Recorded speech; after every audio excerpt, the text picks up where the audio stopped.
Hey, tonight we're going to talk about the time when England tore itself apart fighting over who should sit on the throne. Spoiler, it wasn't great for anyone involved. You think your year was bad? Let me tell you about 1455. If you're enjoying these bedtime stories about weird history, I'd really appreciate a like or subscribe. I'm curious where you're listening from. Drop a comment with your location and what time it is there. Is it actually bedtime? Now, find a cozy spot, take a slow, deep breath, and let your body sink into comfort as we journey back in time together. Congratulations, you've just woken up in mid-15th century England. The good news, you're alive. The bad news, your stomach is already cramping from hunger, and there's straw poking through your thin sleeping mat. You stretch your aching limbs and feel the chill of the early morning air. It's 1455, and unbeknownst to you, England stands on the brink of a conflict that will later be called the Wars of the Roses. But nobody calls it that now. For you, it's just life under a king who seems increasingly unable to rule effectively. Your fingers find a splinter in your palm from yesterday's work. You're a carpenter's apprentice in the town of St Albans, about 20 miles north of London. Your master is fair enough, though the work is hard and the pay meagre. You pull the splinter out with your teeth and spit it onto the dirt floor.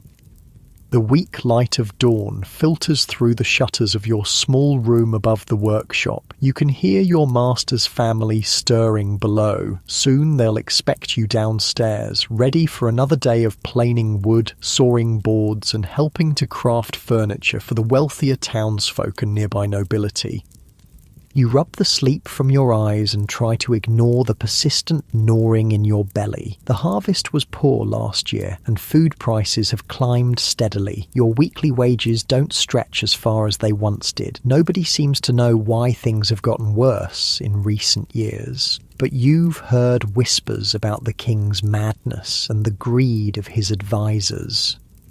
King Henry VI has been on the throne since before you were born. He was just a baby when he inherited the crown in 1422, both of England and France, thanks to the conquests of his father, Henry V.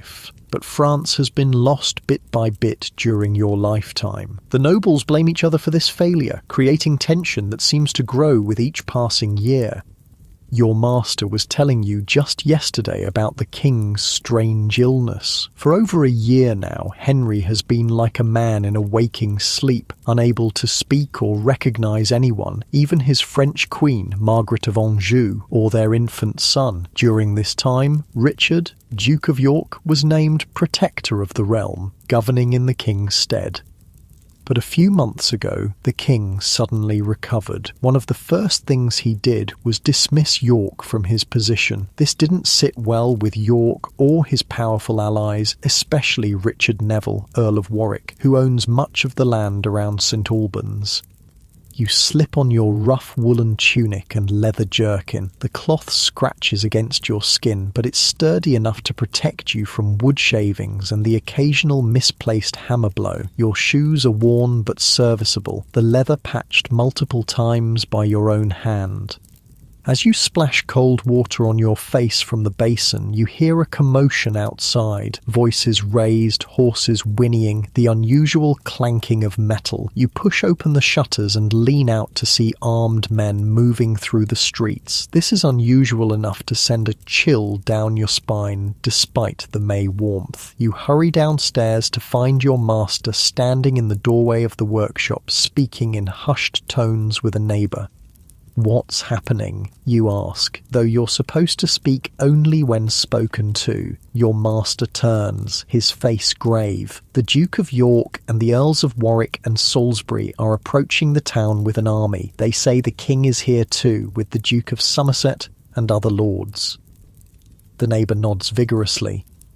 They say York wants to remove Somerset from the king's council, calls him a traitor who lost France.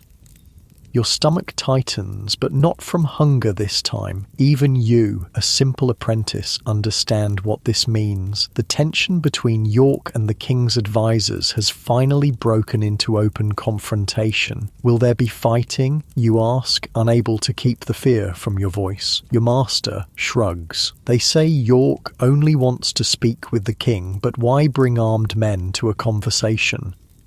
The rest of the morning passes in anxious waiting. Work is forgotten as everyone in town gathers news from travellers and messengers. You learn that the king and his party are indeed in St Albans, staying at the Abbey. The royal party had been travelling north but stopped here upon hearing of York's approach.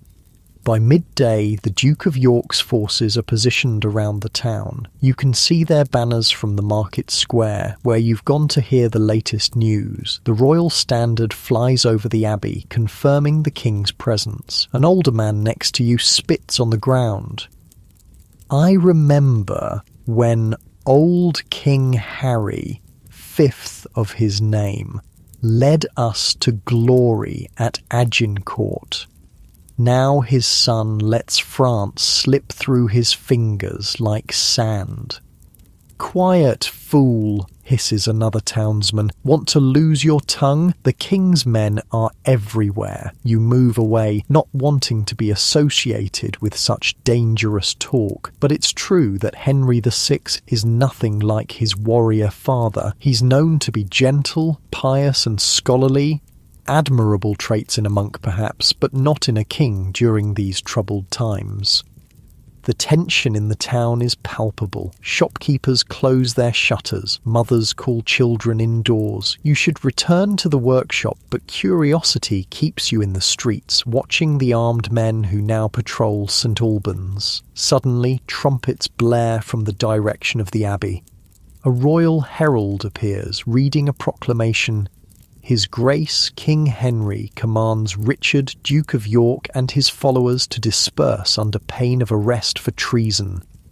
The crowd around you murmurs. This doesn't bode well for a peaceful resolution. You decide to head back to the workshop, suddenly fearful of being caught in whatever might unfold. As you turn into your street, you hear shouting from the town's northern edge, followed by a terrible sound you've never heard before. The collective roar of men going into battle. Your master is boarding up the workshop windows when you arrive, his wife hurrying to bring valuables upstairs. "Get inside, boy," he shouts when he sees you. "There's fighting in the streets." You help him finish securing the workshop, then huddle with the family upstairs. The sounds outside are terrifying. Screams, clashing metal, the thunder of horses' hooves on cobblestones. This isn't just a skirmish. It's a battle being fought right outside your door.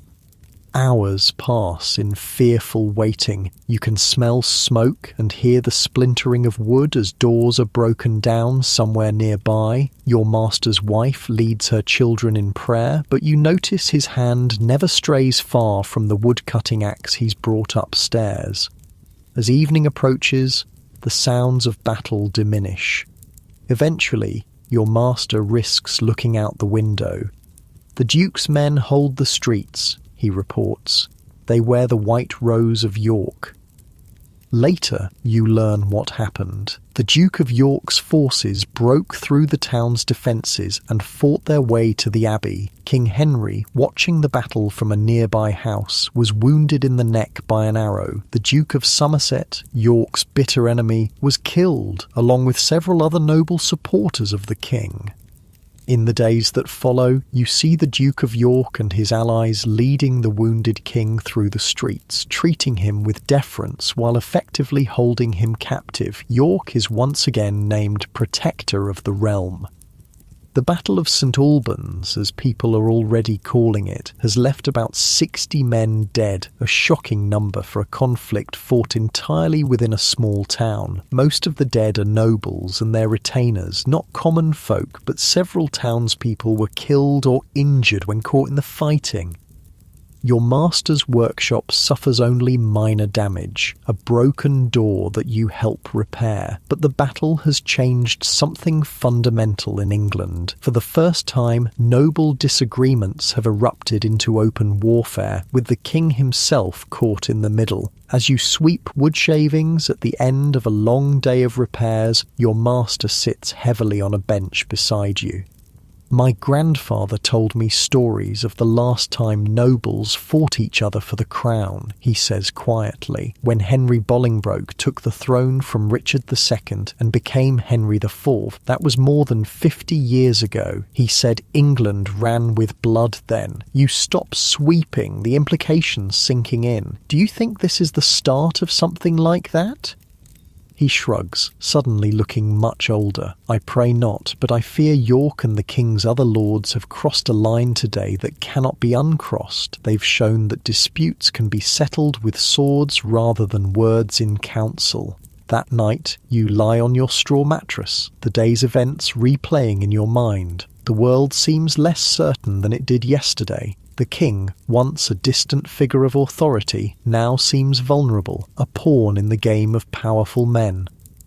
Your eyelids grow heavy as fatigue overtakes worry. Tomorrow will bring more work as the town repairs itself. Life must go on, regardless of which noble wears a crown or sits at the king's council table. As you drift towards sleep, you wonder if the Battle of St. Albans will be remembered as an isolated incident or the beginning of something much worse. The thought follows you into uneasy dreams filled with white roses stained red with blood. The battle in St. Albans is soon the talk of the entire kingdom. In the weeks and months that follow, you hear constant rumours and stories as travellers pass through town. Some say the Duke of York will soon be king. Others insist he is loyal to Henry VI and only wants to rid the court of bad advisers like the now dead Duke of Somerset. By the autumn of 1455, Richard of York is firmly established as protector of the realm, with the king seemingly recovered but passive, allowing York to govern in his name. Your life returns to a predictable rhythm of work, meals, and sleep. The harvest is better this year, so food prices have dropped slightly. You're no longer constantly hungry, which feels like a luxury after the lean months. You've been given more responsibility in the workshop as your skills improve. Today, you're carefully carving decorative panels for a cabinet commissioned by a wealthy merchant. The work requires concentration, and your hands are steady as you guide the chisel along marked lines in the oak. Your master enters, brushing snow from his cloak. It's February 1456 now, and winter has settled heavily across England. Put that aside, he tells you. We've had a new commission, repairs to the abbey where the fighting damaged the woodwork. You carefully set down your tools. Has the abbey finally saved enough money for repairs? He shakes his head. The Duke of York himself is paying, part of his penance, they say. He's been generous in making amends for the battle. This doesn't surprise you. Despite the violence that brought him to power, York has governed capably since taking control. Order has been restored and justice seems to be administered fairly. Even in St. Albans, where the battle's memory is still fresh, many speak favourably of York's firm hand guiding the kingdom. The next morning, you accompany your master to the abbey to assess the needed repairs. The winter air bites at your exposed skin, making your nose and ears ache with cold. Your breath forms clouds in front of your face as you walk through the snow-covered streets. The abbey is imposing, its stone walls rising high above the surrounding buildings. Inside, it's surprisingly warm, with braziers placed throughout to combat the winter chill. A monk leads you through to show the damaged areas. As you're examining splintered wood panels near the altar, a commotion at the main doors draws your attention. Several richly dressed men enter, surrounded by guards wearing the royal livery. The monk beside you drops to his knees. "The king," he whispers.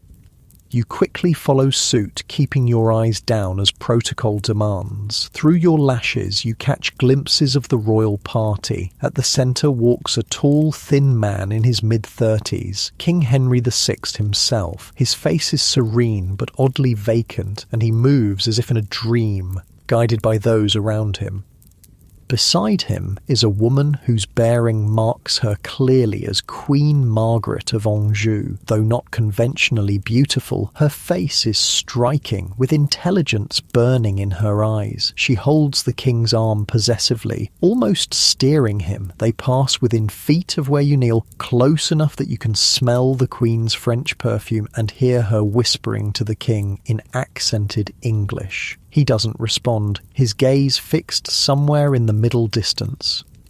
Once they've moved to pray at the altar, your master motions for you to continue your work, though more quietly now. As you measure damaged wood and make notes, you can't help overhearing fragments of conversation among the royal party. "York must be removed," the Queen says, her voice low but intense. "He undermines us at every turn." "Patience, your grace," counsels an older nobleman. "The lords no longer support his protectorship now that the king is well. His power wanes already." You realise you're witnessing history unfold. The Queen is actively working against York despite his official position. The battle lines of power are being drawn right before your eyes. Later that evening, back in the workshop, your master warns you to forget anything you might have heard at the Abbey. "It's dangerous to know too much about the affairs of the great lords," he cautions, his voice serious, "especially in times like these." You nod, but the Queen's determined face and forceful words stay with you. You sense that the peace established after St Albans is more fragile than it appears. Over the next few months, news filters through to St Albans that confirms your suspicions. In February 1456, barely a week after you saw them at the Abbey, the King and Queen travelled to Greenwich, where a great council was called. There, York was stripped of his protectorship, though he retained his position on the King's Council.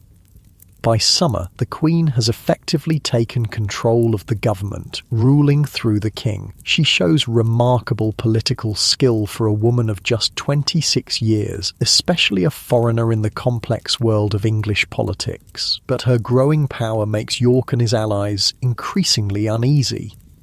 You turn 17 in the autumn of 1456, and your apprenticeship is in its final year. Soon you'll be a journeyman carpenter, free to seek work where you choose. You've been saving what little money you can, dreaming of perhaps one day having your own workshop. Winter comes again, and with it news that the Queen has moved the court away from London to Coventry, deep in the heart of lands controlled by nobles loyal to her. It's a clever strategic move that isolates York and his supporters.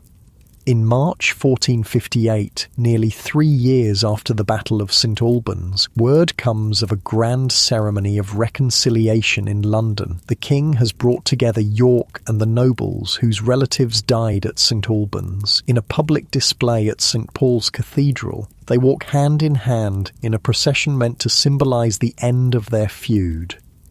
Your master scoffs when he hears the news. "Wolves don't change their nature by walking in a church," he says. "They've just agreed to bare their teeth at each other more politely." His scepticism proves well-founded. By the following year, tensions have risen again. The Queen continues to consolidate power, appointing her favourites to key positions and gradually pushing York and his allies to the margins. In September 1459, you're delivering a set of chairs to a merchant's house when you hear a town crier announcing news. Open fighting has broken out again between York's forces and the royal army. At a place called Blore Heath in Staffordshire, the Earl of Salisbury, York's ally, defeated a larger royal force. The merchant pays you quickly, his mind clearly on the news rather than the furniture. "It's starting again," he says grimly. "God help us all." Within weeks, more news arrives. York, Salisbury and Warwick have been defeated at Ludford Bridge near Ludlow. Unable to match the royal army's strength, they fled, York and his second son Edmund to Ireland, while Warwick, Salisbury and York's eldest son Edward escaped to Calais, England's last possession in France. In November, a parliament is called at Coventry that attaints York and his chief supporters, declaring them traitors, sentencing them to death if captured, and confiscating their lands and titles. People are calling it the Parliament of Devils. Your master grows increasingly worried as winter approaches. If York is truly finished, then those who supported him, even in small ways, may face retribution, he confides one evening. He had done business with York's officials after the Battle of St Albans, and fears this connection might be remembered. But York is far from finished. In June 1460, the Earls of Warwick and Salisbury, along with York's son Edward, Earl of March, land at Sandwich in Kent with a small army. Rather than being opposed, they are welcomed by many. Their force grows as they march toward London, which opens its gates to them without resistance. The king has gathered an army at Northampton, and Warwick meets him there with his forces on July 10th, 1460. The news reaches St Albans the following day. Warwick has won a decisive victory and captured King Henry once again. Some of the king's most loyal supporters have been killed, and Queen Margaret has fled north with their young son. Within weeks, Richard of York returns from Ireland and makes a stunning claim before Parliament. Rather than simply seeking restoration of his offices and lands, he formally claims the throne itself, arguing that his lineage gives him a better right to rule than Henry VI. After 2 weeks of deliberation, Parliament reaches a compromise. Henry will remain king for his lifetime, but York and his heirs will succeed him, disinheriting Henry's son, Prince Edward. Queen Margaret, however, will never accept her son's disinheritance. In December 1460, her forces confront York at Wakefield in Yorkshire. The battle is a disaster for York. He is killed, along with his second son Edmund and the Earl of Salisbury, who is captured and executed afterward. You hear that York's head was displayed on the gates of the city of York, adorned with a paper crown in mockery of his ambitions. The Queen's army moves south, defeating Warwick at the Second Battle of St Albans on February 17, 1461. King Henry, who had been in Warwick's custody, is found sitting under a tree during the battle, singing to himself, seemingly oblivious to the men dying around him. The town suffers during this second battle. Buildings are damaged, shops looted. Your master's workshop is spared the worst, but a stray arrow shatters one of the newly installed windows. As you sweep up the broken glass, you reflect on how your life has become entwined with these great events, whether you wished it or not. Queen Margaret's army is poised to march on London, but the city refuses to open its gates, fearful of the northern soldiers who have already earned a reputation for looting and violence as they moved south. Meanwhile, York's eldest son, Edward, Earl of March, has won a battle against Welsh Lancastrian forces at Mortimer's Cross. He joins forces with the remains of Warwick's army and enters London unopposed. On March 4th, 1461, Edward is proclaimed King Edward IV in London. At just 19 years old, he becomes England's new monarch, deposing Henry VI, who has ruled, however ineffectively, for nearly 40 years. Less than a month later, on March 29th, Edward leads his army north and confronts Queen Margaret's forces at Towton in Yorkshire. What follows is the bloodiest battle ever fought on English soil. For hours, men struggle in a snowstorm, and when it ends, perhaps 28,000 men lie dead in the snow and mud. Edward is victorious. Queen Margaret, King Henry and their son flee to Scotland. The House of York has triumphed, and the first phase of what will one day be called the Wars of the Roses has ended.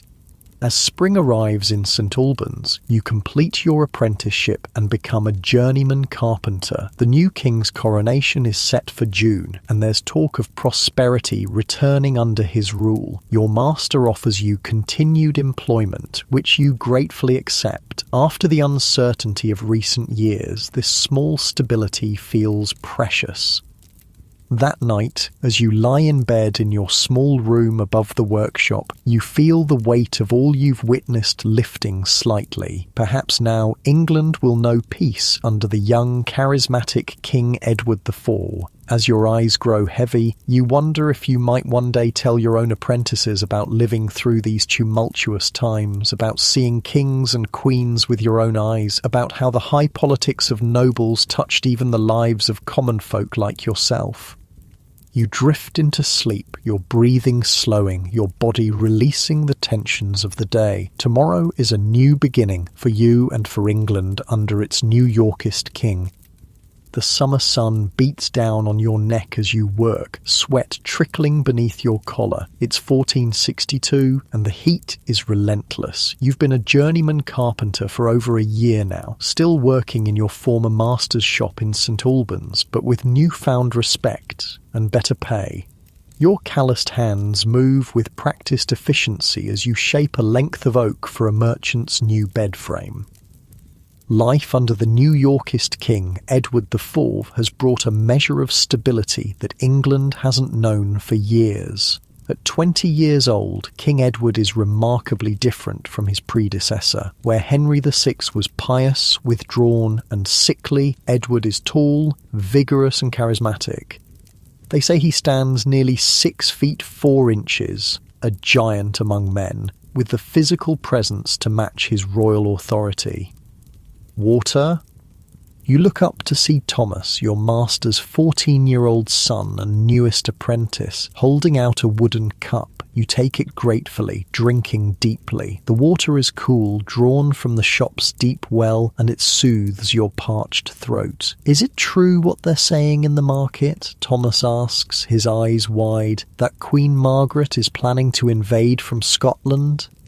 You hand back the empty cup, wiping your mouth with the back of your hand. There are always rumours, but yes, the northern lords who supported King Henry are still causing trouble. I heard the Earl of Warwick is riding north to deal with them.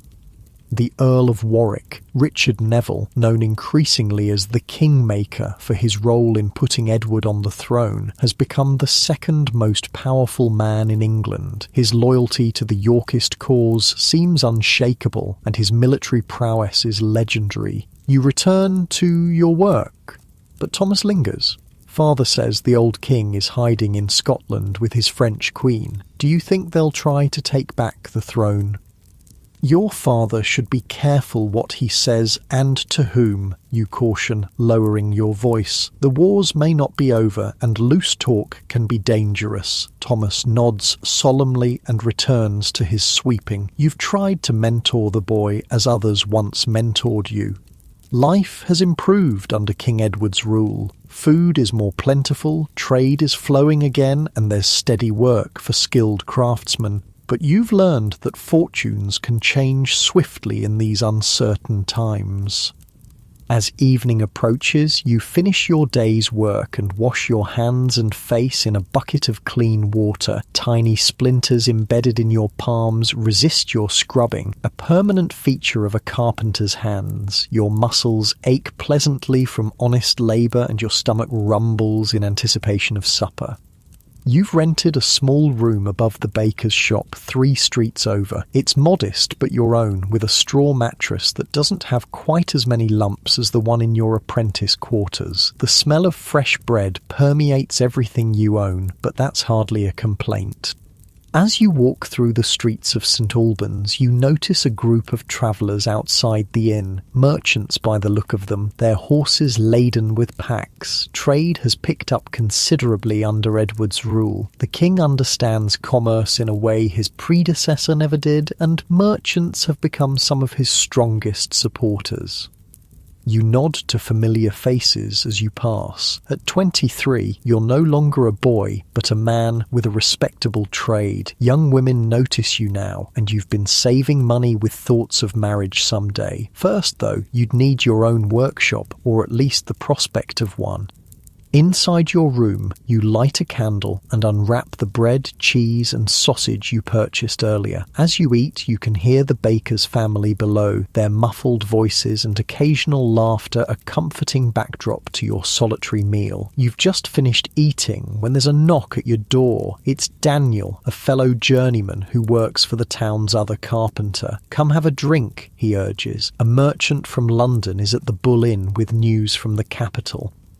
Curious, you agree, grabbing your cloak despite the summer warmth. The nights can still grow cool, and you've developed a slight cough recently that worries you. The Bull Inn is crowded and noisy, thick with the smell of ale, sweat, and wood smoke. You find seats near enough to the merchant to hear his news, but far enough from the fire to avoid the worst of the heat. The merchant, a prosperous-looking man in his 40s with a London accent, holds court among the locals, eager for news.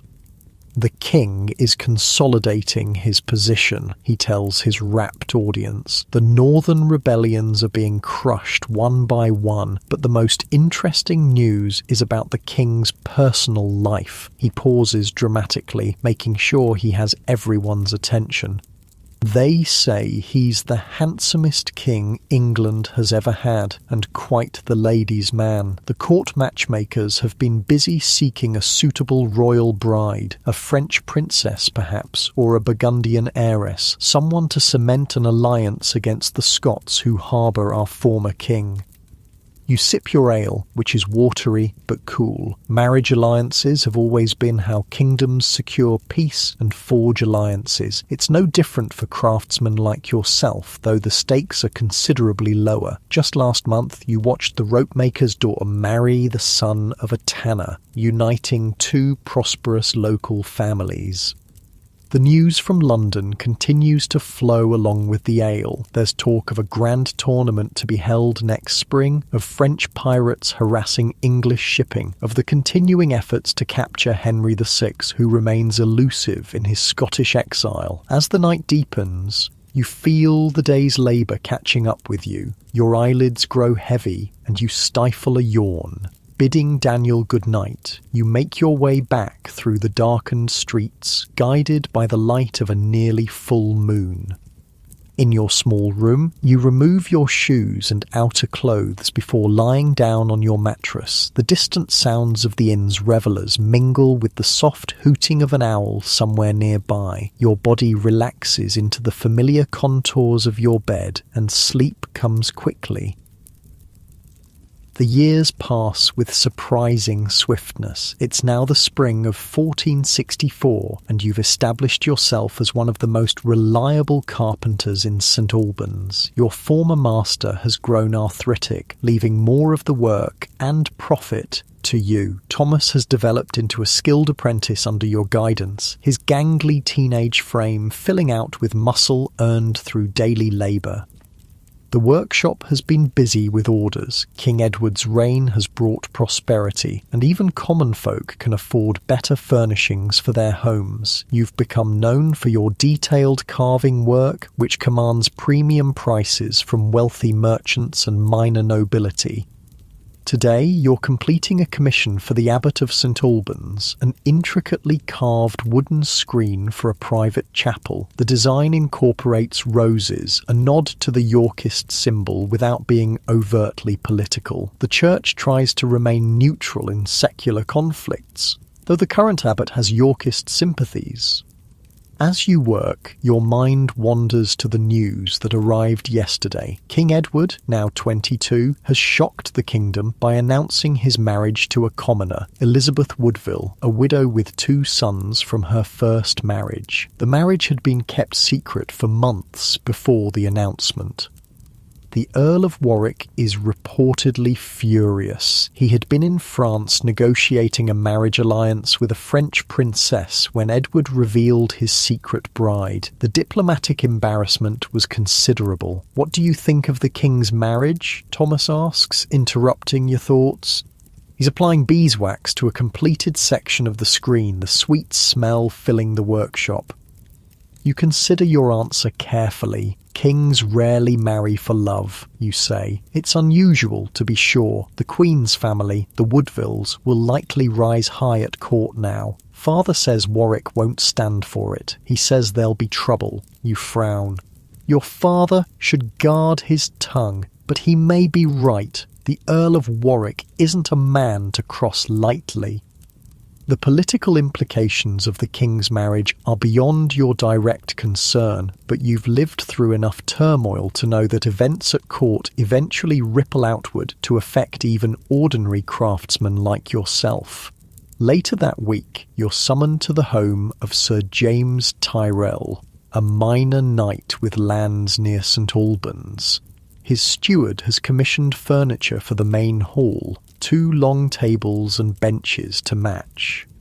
Sir James's manor house is modest compared to the great castles of the high nobility, but it's still imposing to someone of your station. You're led through a stone entrance hall into a chamber where the knight himself waits to approve the designs. You come highly recommended, Carpenter? Sir James says, examining your sketches with a critical eye. He's a hard-faced man in his 30s, his left cheek marked by an old sword scar.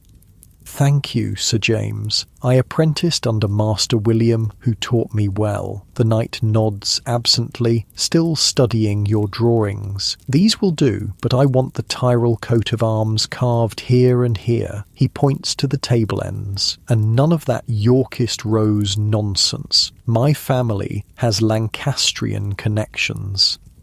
You tense slightly, but maintain a neutral expression. It's rare for anyone to openly claim Lancastrian sympathies these days, though the old loyalties haven't disappeared entirely. As you wish, sir. I have no political leanings myself. I merely work the wood. Sir James gives you a sharp look. Wise policy for a craftsman. See that you maintain it. You leave with the commission secured, but a sense of unease. The knight's open reference to Lancastrian ties suggests that not everyone has accepted Edward's rule as permanent. There are still those who hope for Henry VI's restoration, however unlikely it might seem at present. The summer of 1464 brings news of more Yorkist victories. In the north, Warwick's brother, John Neville, defeats the remaining Lancastrian forces at Hedgeley Moor and Hexham. Henry VI narrowly escapes capture, but many of his supporters are executed after the battles. By autumn, the former king is finally captured while hiding at Waddington Hall in Lancashire. He's brought to London and imprisoned in the Tower, effectively ending the Lancastrian resistance. Queen Margaret and her son remain in exile, but without Henry, their cause seems hopeless. England settles into an uneasy peace over the next few years. You prosper in your trade, finally saving enough to open your own small workshop in 1467. Thomas comes with you as your first employee, his apprenticeship complete. Together, you build a reputation for quality work throughout Hertfordshire. You marry Mary, the daughter of a local weaver, in the spring of 1468. She's a practical, good-humoured woman with skilled hands and a warm smile. By summer, she's expecting your first child, and the future looks bright. But beneath the surface of national prosperity, tensions are building at court. The Earl of Warwick grows increasingly resentful of the Woodville family's influence over the king. Elizabeth's father, brothers and sons from her first marriage have all received titles, lands and advantageous marriages, often at the expense of older noble families. Warwick finds an unexpected ally in the king's own brother, George, Duke of Clarence. Young, ambitious and jealous of Edward's power, Clarence is easily swayed by Warwick's suggestion that he would make a better king than his brother. In July 1469, while working on a commission in London, your first visit to the capital, you witness firsthand the breakdown of the Yorkist alliance. Rebels in Yorkshire, secretly supported by Warwick, defeat royal forces at Edgecote. Days later, King Edward himself is captured by Warwick's men while hunting near Northampton. London buzzes with rumours. Some say Edward will be deposed, others that he'll be forced to rule under Warwick's direction. The markets grow nervous, and some merchants begin hoarding goods, fearing another civil war. You hurry to complete your work, anxious to return to St Albans and your pregnant wife. The political chaos in London makes you uneasy, reminding you too much of the uncertainty before the first battles of the wars. "Will there be fighting in the streets again?" asks your assistant, a local London boy hired to help transport materials. "God forbid," you reply, remembering all too clearly the Battle of St Albans 14 years earlier, but best we finish quickly nonetheless. Before you can leave London, however, news arrives that Edward has been released. Warwick found himself unable to govern without the king's authority, as rebellions broke out across the country. Reluctantly, the Earl restored Edward to power, though their relationship is irreparably damaged.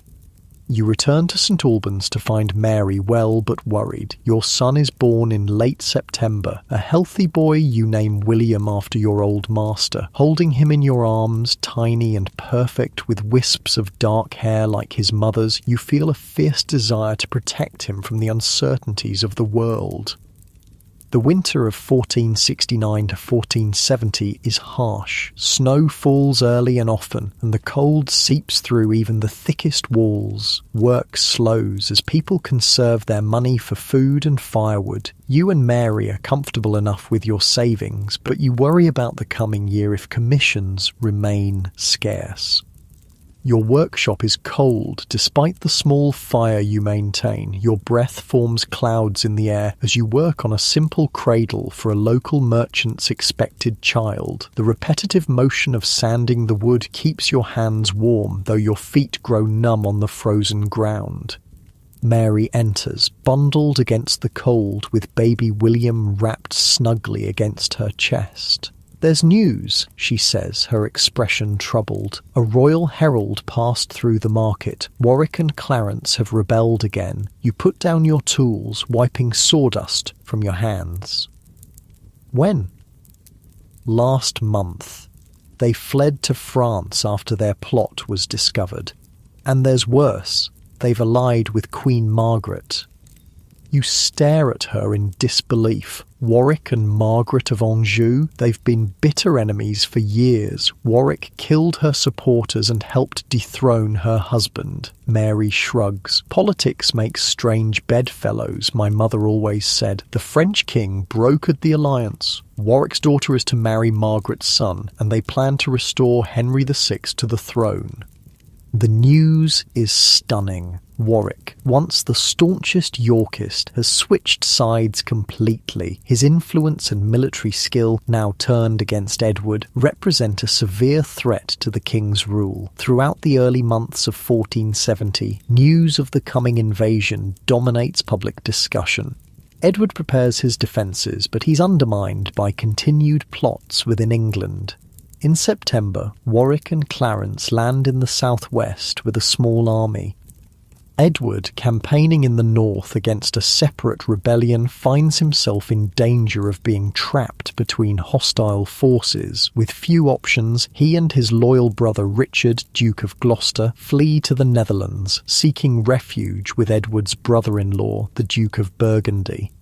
Warwick enters London in triumph. Henry VI, weak and confused after years of imprisonment, is restored to the throne in what becomes known as the Readeption. But everyone knows the real power lies with Warwick and Queen Margaret, who remains in France, suspicious of her new ally.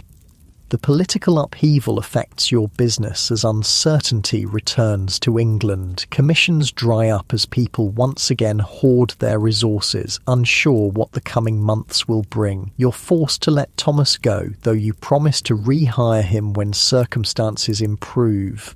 "I don't understand how this happened so quickly," Mary says one night as you sit by the fire in your small home, William asleep in his cradle nearby. "King Edward seemed so firmly established." You stoke the fire, watching the sparks rise up the chimney. Power is more fragile than it appears. Warwick put Edward on the throne, now he's taken him off it again. They don't call him the Kingmaker for nothing. Will Edward return, do you think? You consider the question carefully. I believe he will try. He's young, strong, and he has a wife and children to fight for now, and Burgundy may support him to counter French influence. The winter of 1470-1471 is one of watchful waiting. Warwick rules England in Henry's name, but his position is precarious. Queen Margaret delays her return from France, still distrustful of the man who once defeated her armies. Clarence, realising that his switch to the Lancastrian side has left him far from the throne, begins secret communications with his exiled brother. In March 1471, Edward lands at Ravenspur in Yorkshire with a small force. Rather than facing immediate opposition, he finds his support growing as he marches south. He publicly claims he only wants his dukedom of York restored, not the crown, though few believe him. Clarence, in a final betrayal of Warwick, abandons the Lancastrian cause and rejoins his brother with his considerable forces. Strengthened by this reinforcement, Edward moves swiftly toward London. Warwick marches to intercept him, but Edward outmanoeuvres his former mentor. On April 14th, 1471, Easter Sunday, their armies meet at Barnet, just north of London. The battle is fought in thick fog, causing confusion on both sides. When it clears, Warwick lies dead on the field, and the Yorkist forces are victorious. The Kingmaker is no more, but Edward's restoration isn't complete. Queen Margaret and her son have finally landed in England on the very day of Barnet. Learning of Warwick's defeat, they gather remaining Lancastrian supporters and march toward Wales, hoping to build their strength. Edward pursues them relentlessly, forcing a final confrontation at Tewkesbury on May 4th. The battle is decisive. The Lancastrian army is destroyed, and Prince Edward, Henry VI's only son and heir, is killed either during the fighting or shortly afterward. Queen Margaret is captured, her cause in ruins. 2 weeks later, as Edward re-enters London in triumph, Henry VI dies in the Tower, supposedly of melancholy upon hearing of his son's death, though few doubt he was murdered on Edward's orders. The Lancastrian line is extinguished. Edward IV sits once more upon the throne of England, his position now stronger than ever. In St Albans, life gradually returns to normal through the summer of 1471. Commissions begin to flow again as people's confidence in the future is restored. You rehire Thomas and take on a new apprentice as well. Your workshop grows busy with orders for everything from simple stools to elaborate cabinets for wealthy merchants. William takes his first steps in June, toddling unsteadily across the workshop floor while you watch proudly. Mary discovers she's expecting again, and your happiness feels complete. One warm evening in August, you close the workshop early and take your family to the town's summer fair. William, now nearly 2, squeals with delight at the jugglers and minstrels. Mary, her pregnancy just beginning to show, leans contentedly against your shoulder as you sit on a grassy bank watching the entertainments. We've been fortunate, you say, your arm around her waist, to have lived through such troubled times yet prospered. She nods, her hand finding yours. Do you think the wars are truly over now? You watch William trying to catch a butterfly, his face alight with joy. I hope so. Edward seems secure on his throne, with no real rivals left. Perhaps England can know peace for a while. As twilight deepens, lanterns are lit throughout the fairground, casting a warm glow over the festivities. The air fills with the smell of roasting meat and sweet pastries. A group of musicians begins to play, and people start to dance on the village green. You lead Mary in a simple country dance, both of you laughing as you try to avoid jostling her growing belly. William watches from the arms of a neighbour woman, clapping his hands to the music's rhythm. Later, as you carry your sleeping son home through the darkened streets, you reflect on the journey that brought you here, from an apprentice witnessing the First Battle of St. Albans to a master craftsman with your own family and business. Through all the kingdom's turmoil, you've managed to build a good life. At home, you lay William in his bed while Mary prepares a small supper of bread, cheese and cold meat. You eat together in comfortable silence, tired but content after the day's festivities. As you prepare for bed, removing your shoes and outer clothes, you hear the distant church bells marking the night hours. The sound is reassuring, a constant in a world that has seen so much change. Mary is already asleep when you slip under the blanket beside her. Her breathing is deep and even, one hand resting protectively over her belly. You place your hand gently over hers, feeling the slight roundness that will grow over the coming months. Outside, a light summer rain begins to fall, pattering softly on the thatched roof. The sound is soothing and your body relaxes into the mattress. Your eyelids grow heavy as the day's exertions catch up with you. Before sleep claims you entirely, you offer a silent prayer of thanks for your family's safety and a plea for continued peace in the realm. King Edward IV sits securely on his throne, the Lancastrian threat extinguished. Perhaps now, finally, England can heal from its wounds and look toward a more stable future. As you drift into dreams, you don't know that the peace will last less than a decade before new troubles arise. You can't foresee that Edward's brother Richard will one day seize the throne from Edward's sons, or that a distant Lancastrian cousin named Henry Tudor will eventually end the Yorkist dynasty at Bosworth Field. Tonight, in this moment, there is only the gentle rain, your wife's warmth beside you, and the promise of tomorrow in a kingdom at peace. Your breathing slows, your muscles unwind, and sleep envelops you like a familiar blanket, carrying you into dreams of workshops filled with sunlight and children's laughter. Your daughter Elizabeth is born in the winter of 1471, a tiny bundle with a shock of dark hair and a surprisingly strong cry. Mary recovers well from the birth, and soon your small home is filled with the gentle chaos of a growing family. William, now 2, regards his baby sister with a mixture of curiosity and suspicion, occasionally trying to poke her awake when she's sleeping, much to your dismay. The years following King Edward's restoration in 1471 bring peace and prosperity to England. Your carpentry business thrives as the economy strengthens under the king's steady hand. By 1475, you've expanded your workshop, employing 3 journeymen and 2 apprentices. Your reputation for quality craftsmanship has spread throughout Hertfordshire, bringing commissions from wealthy merchants and minor nobility. You're approaching your 34th birthday now, no longer the young apprentice who witnessed the First Battle of St. Albans 20 years ago. Your hair has begun to thin at the temples, and the first grey strands have appeared in your beard. Years of working with heavy timber have left your shoulders slightly rounded, though your arms remain strong from daily labour. On a crisp autumn morning in 1475, you're examining a large oak log recently delivered to your workshop. The wood is of excellent quality, straight-grained and free from knots, perfect for the 4-poster bed commissioned by Sir Robert Stanley, a knight recently returned from France.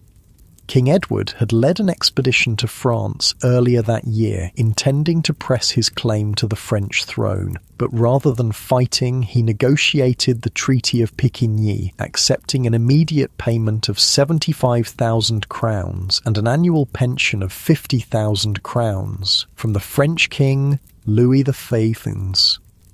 Many nobles considered this a dishonourable settlement, but merchants and craftsmen like yourself welcomed the continued peace.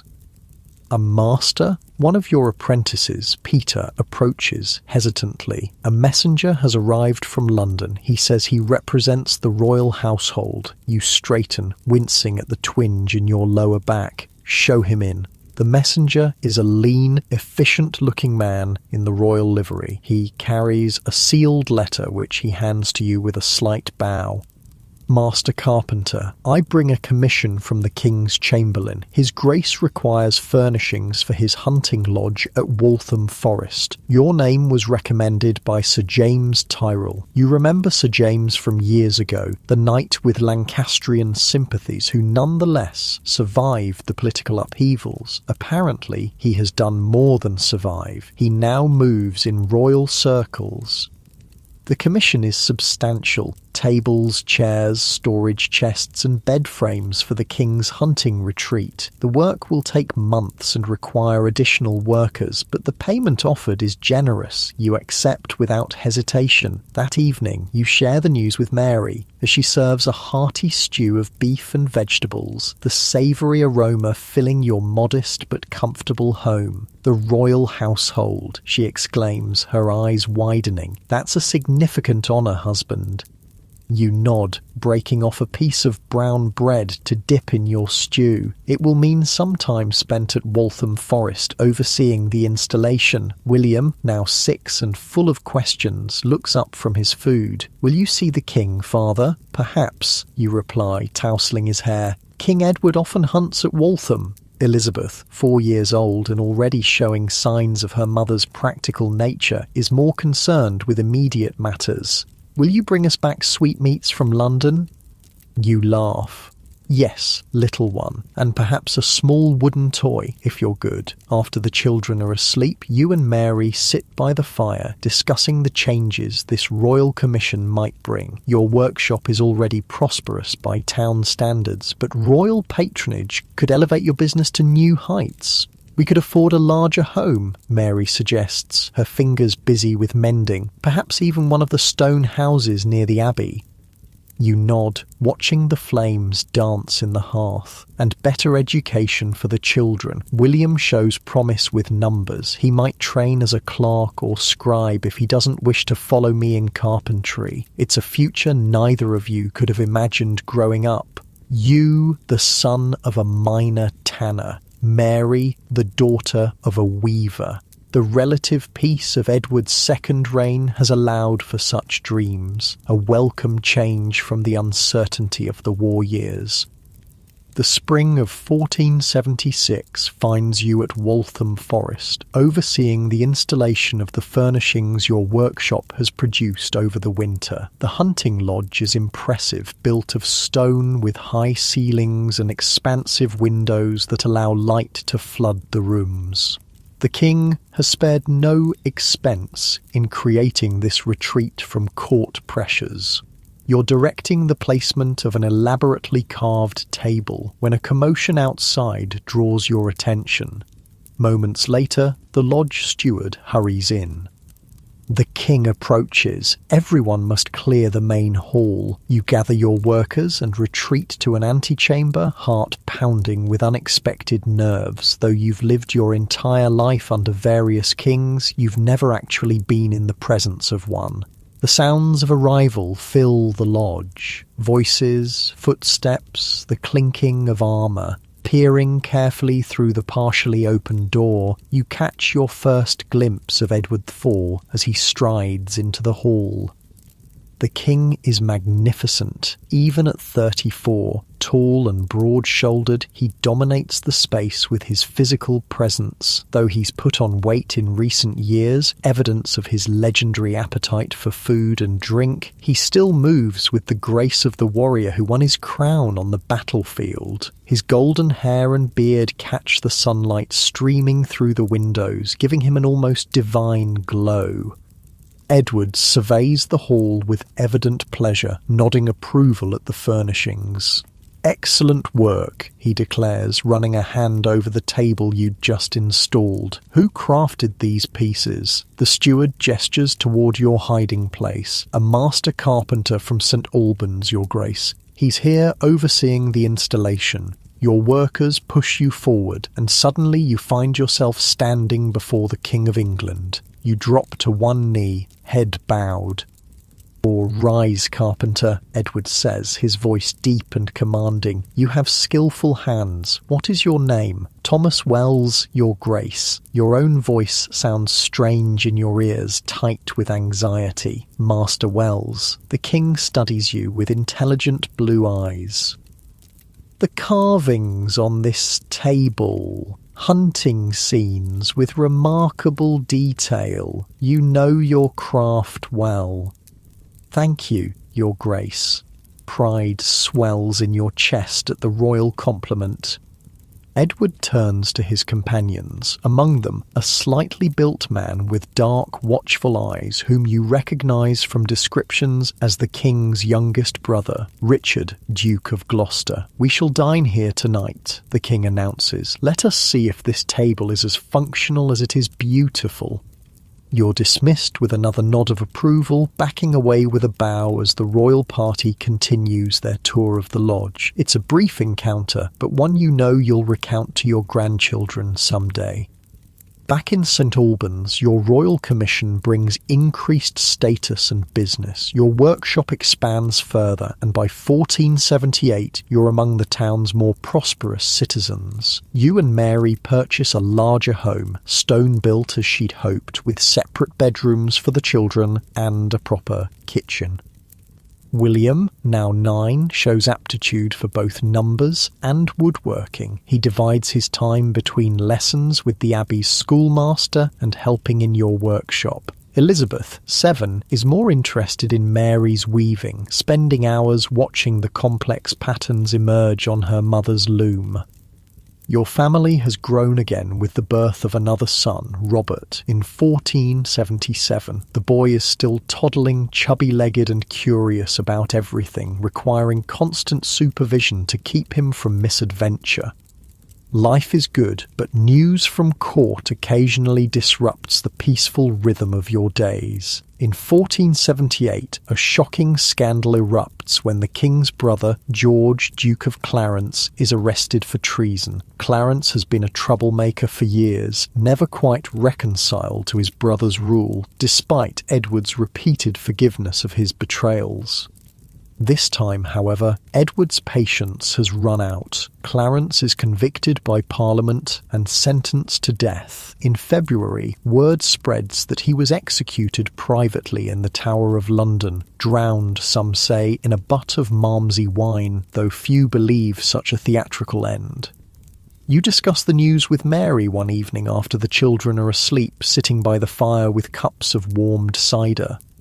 "Brothers turning against brothers," Mary says, shaking her head, "and not the first time in this royal family." You nod, remembering the conflicts between Edward and Clarence, and before them, between Henry VI and the Duke of York. Power does strange things to men's loyalties. "The Duke of Gloucester remains faithful at least," Mary observes. "They say he's the king's most trusted advisor now." Richard, Duke of Gloucester, has indeed remained steadfastly loyal to Edward, serving as his brother's lieutenant in the north of England. Unlike the flamboyant Clarence, Richard is known for his sober administration and military competence. The years continue to pass in relative tranquility. Your business prospers, your children grow. William, approaching 13, is officially apprenticed to you, though he continues his studies with the Abbey schoolmaster. Elizabeth, at 11, helps Mary with household management and has become skilled at embroidery, her nimble fingers creating intricate designs on linen and wool. Robert, now 5, follows his older brother around the workshop, already showing an interest in tools and woodcraft. In the spring of 1483, you're working on a commission for new choir stalls at the Abbey when Thomas, your former apprentice and now trusted foreman, bursts into the workshop. "Master Wells, the king is dead." Your chisel slips, narrowly missing your thumb. "What? How can that be? King Edward is not yet 41. Thomas is breathless, having run from the town square where the news was announced. They say he took ill suddenly, a chill that turned to fever. He died on April 9th at Westminster. The news stuns you. Edward IV has ruled for over 20 years of your adult life, except for those few months of Henry VI's readeption. his powerful presence seemed a permanent fixture of England, a force of nature rather than a mortal man. God rest his soul, you murmur, making the sign of the cross. What of the succession? His son is only 12. Prince Edward is to be King Edward Thieve, Thomas confirms. But until he comes of age, there's to be a protector. The Queen's brother, Lord Rivers? You've heard of Anthony Woodville's influence at court. Thomas shakes his head. No, the Duke of Gloucester. The late king named his brother Richard as Lord Protector in his will.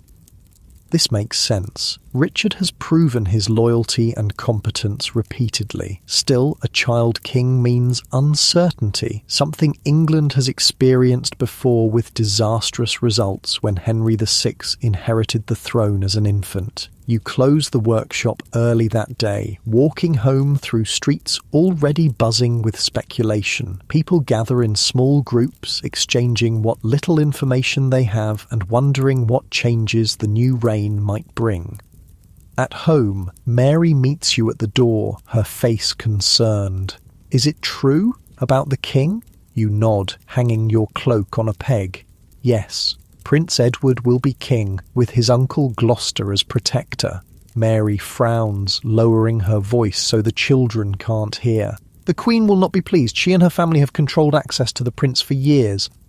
Your wife has always had a keen understanding of politics. There may be conflict, you agree, but surely both sides want what's best for the boy and the kingdom. Events move quickly in the weeks that follow. The young king is travelling to London from Ludlow in Wales, accompanied by his maternal uncle, Lord Rivers, and his half-brother, Sir Richard Grey.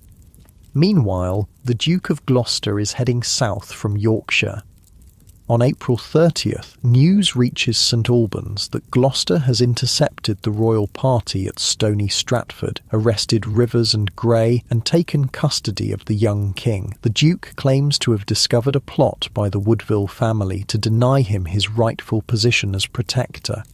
Queen Elizabeth, hearing of her brother's arrest, has fled into sanctuary at Westminster Abbey with her younger son, Richard, Duke of York, and her daughters. London is in turmoil as Gloucester brings the young king to the capital. You follow these events with growing concern, discussing them in hushed tones with Mary after the children are asleep.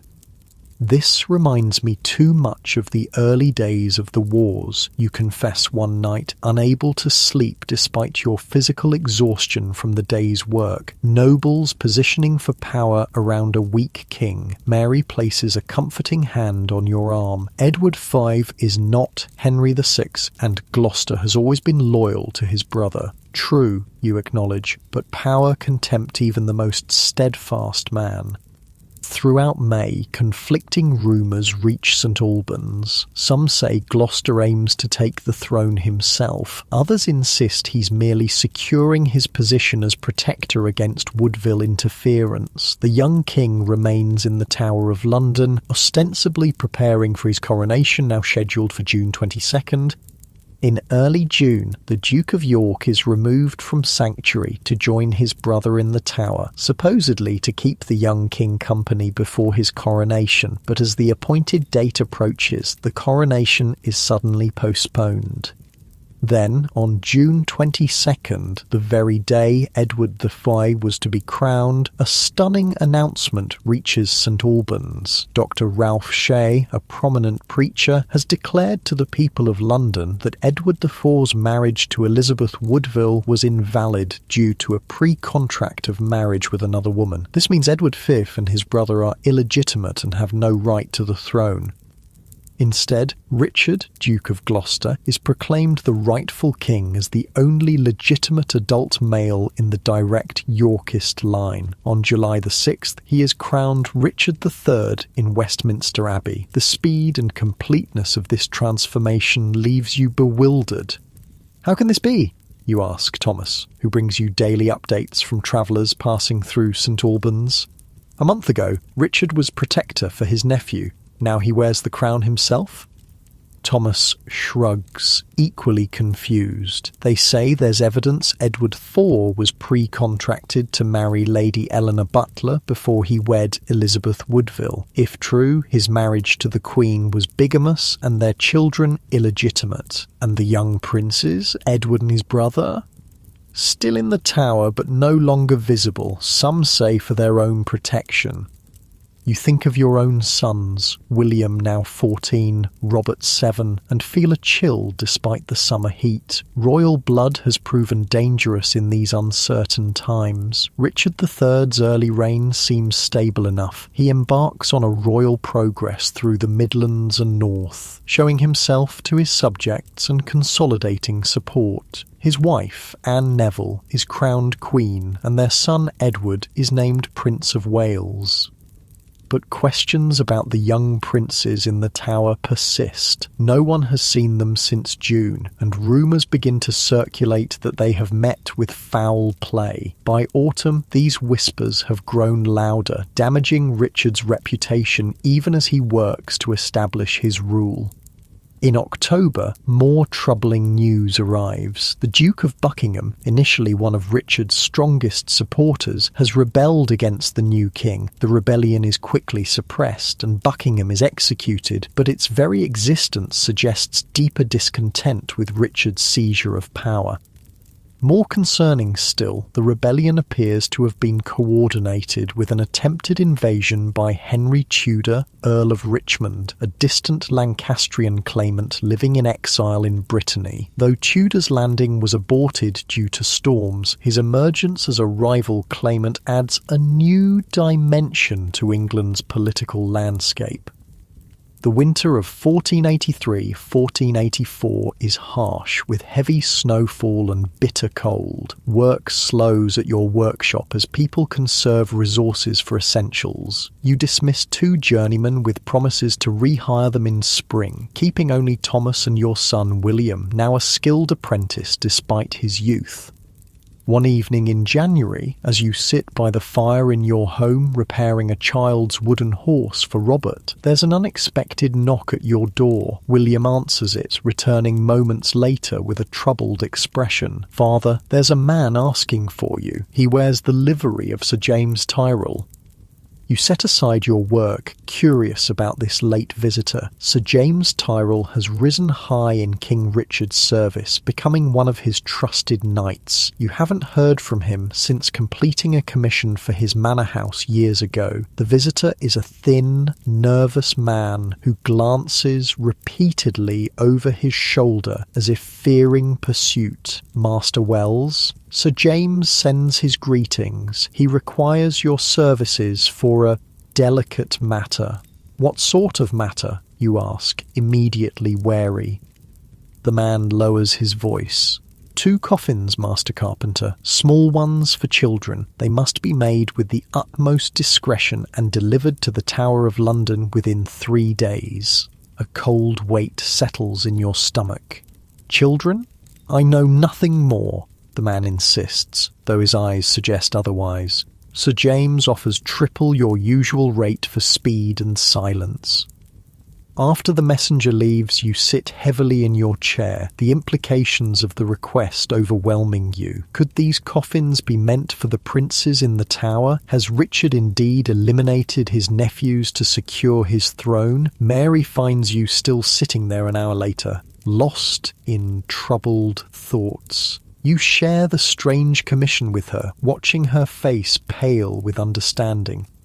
"You cannot do this," she whispers fiercely. "If what we suspect is true, those poor boys, you cannot be part of concealing such a crime." You nod slowly. "I'll send word tomorrow that we're too busy with prior commitments." But even refusing the commission doesn't free you from the knowledge it implies. Sleep eludes you that night as you wonder about the fate of 2 young boys whose only crime was their royal blood. The year 1484 passes in a strange limbo. Richard III works to establish his legitimacy, calling Parliament to ratify his claim and instituting popular legal reforms. Yet rumours about the princes persist, undermining public confidence in the king. In April, Richard suffers a devastating personal blow when his only son, Edward of Middleham, dies suddenly at age 10. The king and queen are reportedly grief-stricken, and you feel genuine sympathy despite your suspicions about Richard's actions. The death of a child is a sorrow no parent should bear, king or commoner. Queen Anne follows her son to the grave in March 1485, succumbing to what some call consumption and others attribute to grief. Malicious rumours suggest Richard poisoned her, intending to marry his niece Elizabeth of York to strengthen his claim to the throne. Though you find these accusations far-fetched, they indicate how deeply public opinion has turned against the king. By summer, news arrives that Henry Tudor is planning another invasion, this time with significant backing from the French. Richard calls for troops from throughout the kingdom, preparing to meet this threat to his crown. In early August, Tudor lands in Wales with a small army of English exiles and French mercenaries. More concerning for Richard, many Welshmen flock to Tudor's banner, drawn by his Welsh ancestry through his father, Edmund Tudor. Richard marches west to intercept the invaders, gathering forces as he goes. His army is larger than Tudor's, but there are questions about the loyalty of some of his nobles, particularly Thomas Stanley, whose wife Margaret Beaufort is Henry Tudor's mother. On August 22, 1485, the armies meet near the small town of Market Bosworth in Leicestershire. The outcome seems assured given Richard's superior numbers, but fate or treachery intervenes. The news of Bosworth Field reaches St Albans 2 days later. Richard III is dead, killed while fighting bravely in a last desperate charge toward Henry Tudor himself. The Stanleys, holding back their forces until the critical moment, threw their support to Tudor, tipping the battle decisively in his favour. The last Yorkist king is gone, and Henry Tudor is proclaimed King Henry VII on the battlefield. The Wars of the Roses, which have shaped the backdrop of your entire adult life, have finally ended with the emergence of a new dynasty. You're 54 now, your dark hair and beard more grey than brown. William, 17, is nearing the end of his apprenticeship and will soon be ready to take over more of the business. Elizabeth, 15, is betrothed to the son of a prosperous merchant from London. Robert, 10, divides his time between school lessons and playing with wooden swords, dreaming of adventures he's fortunate enough to experience only in imagination. On a crisp October morning, you stand with your family among the crowds lining the road into St Albans. King Henry VII is making a progress through his new kingdom, and today he passes through your town. The royal procession is impressive, with banners bearing the new Tudor emblem, a red rose and white rose combined, symbolising the union of Lancaster and York through Henry's promised marriage to Elizabeth of York, Edward IV's daughter. Henry himself is not what you expected. At 28, he lacks the physical majesty of Edward IV or the dark intensity of Richard III. He's tall but slender, with a serious, watchful face that rarely smiles. This is a man who spent his formative years in exile, always looking over his shoulder, always calculating his next move. As the new king passes, you bow along with everyone else. William, standing beside you, whispers, "Do you think the wars are truly over, father?" You consider the question carefully. Henry Tudor has a weaker claim than any king in living memory, but he's shrewd, and his planned marriage to Elizabeth of York will unite the rival houses. If he rules justly and produces heirs, perhaps England can indeed know peace. That evening, as your family shares a simple meal of bread, cheese, and stewed vegetables, you reflect on the tumultuous decades you've lived through. From the Battle of St Albans in 1455 to Bosworth Field 30 years later, you've witnessed the rise and fall of kings, the shifting fortunes of great nobles, and through it all, the resilience of ordinary people like yourself. "What are you thinking of, husband?" Mary asks, noticing your contemplative mood. Though her dark hair now shows strands of silver and laugh lines mark the corners of her eyes, she's still the practical, warm-hearted woman you married nearly 20 years ago. The past, you admit. And how fortunate we've been to build this life despite the kingdom's troubles. After supper, you sit by the fire with Robert, helping him whittle a small wooden horse while William and Elizabeth clear the table. Your hands, gnarled now with arthritis but still strong and skilled, guide your son's smaller ones on the knife. "Careful now," you instruct.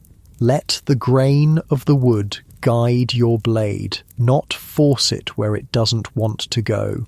Robert's tongue protrudes slightly from the corner of his mouth as he concentrates.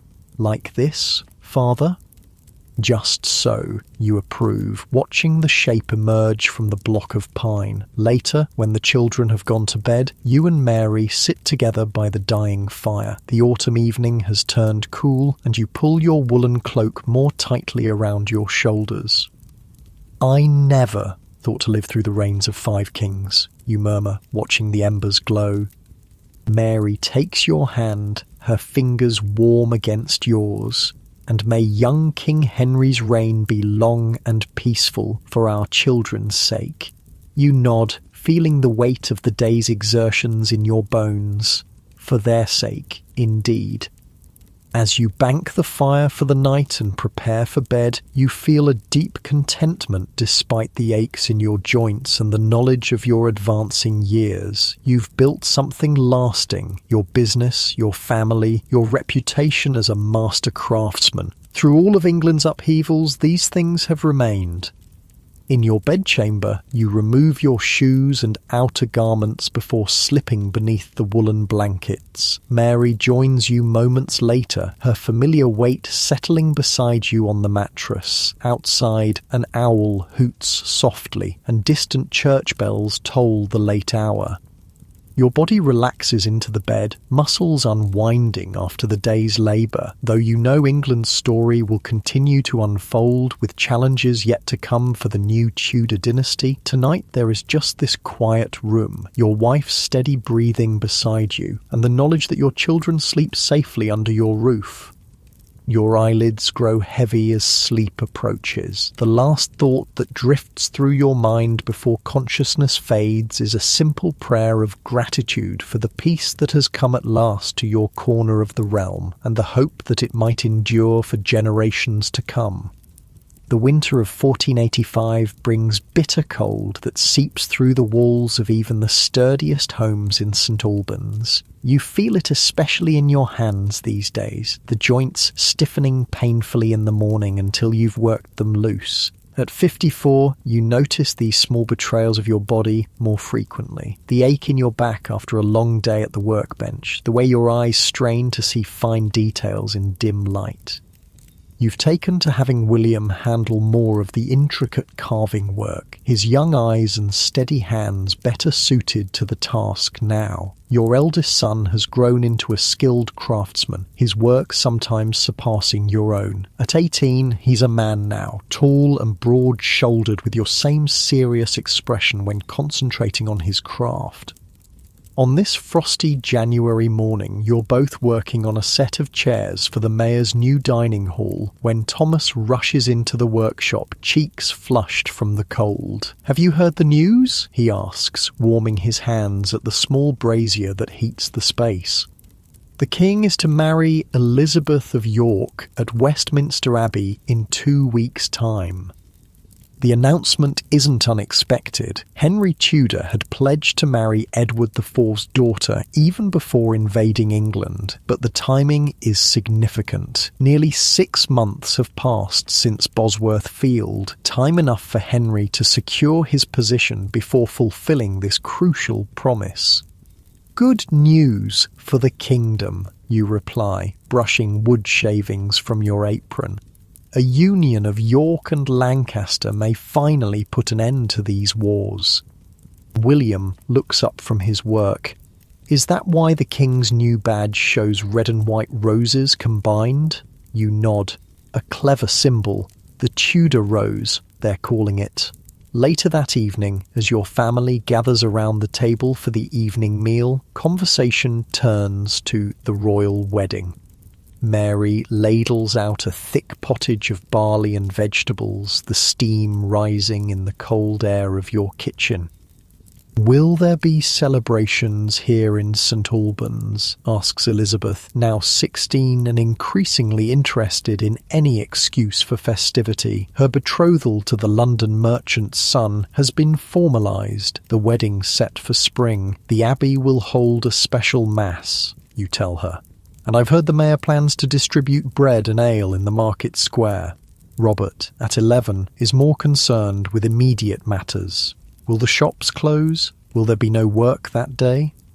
You smile at your youngest son's practical question. "Yes, it will be a holiday, though we have much to finish before then." Mary gives you a concerned look across the table. "You've been working too hard in this cold. Your hands were troubling you this morning." "It's nothing," you insist, though you flex your fingers unconsciously. "Just the winter weather." In truth, the arthritis that plagues many craftsmen has begun to make itself known in your knuckles and wrists. Years of gripping tools, planing wood and lifting heavy timber have taken their toll, but you're not ready to set aside your craft entirely, not while you can still hold a chisel.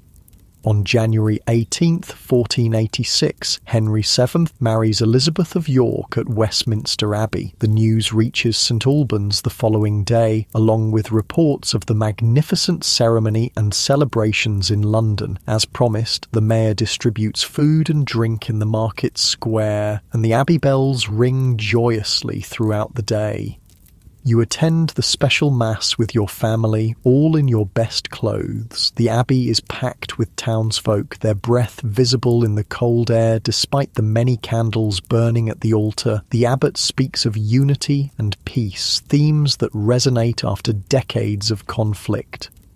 Walking home afterward, Mary's arm linked with yours, you reflect on how many changes you've witnessed in your lifetime. From the weak rule of Henry VI to the charismatic Edward IV, the brief and controversial reign of Richard III, and now this new Tudor king whose claim rests more on conquest than blood.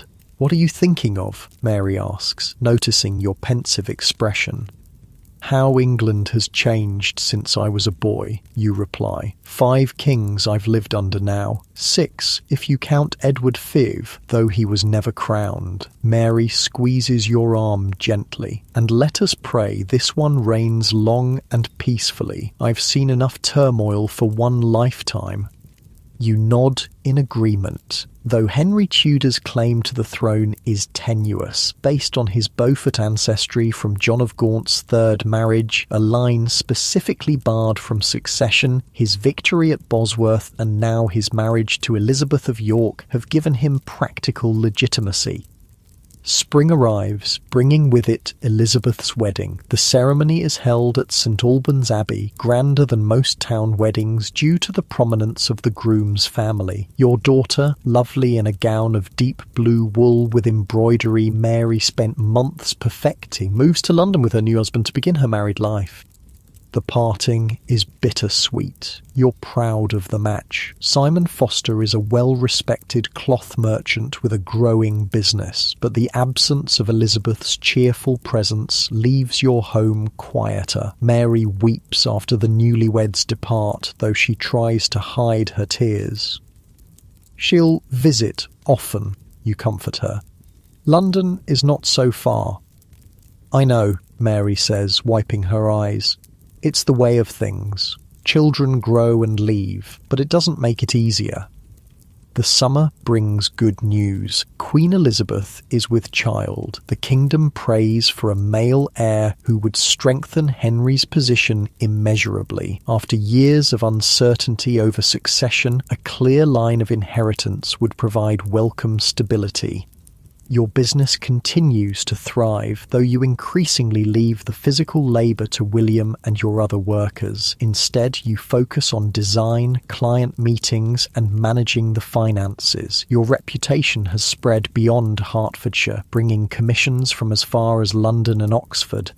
One such commission comes from Magdalen College in Oxford, new choir stalls for their chapel. You travel there in June with William to take measurements and discuss the designs with the college's bursar. The journey is tiring, your joints protesting the days on horseback, but the project is prestigious and lucrative.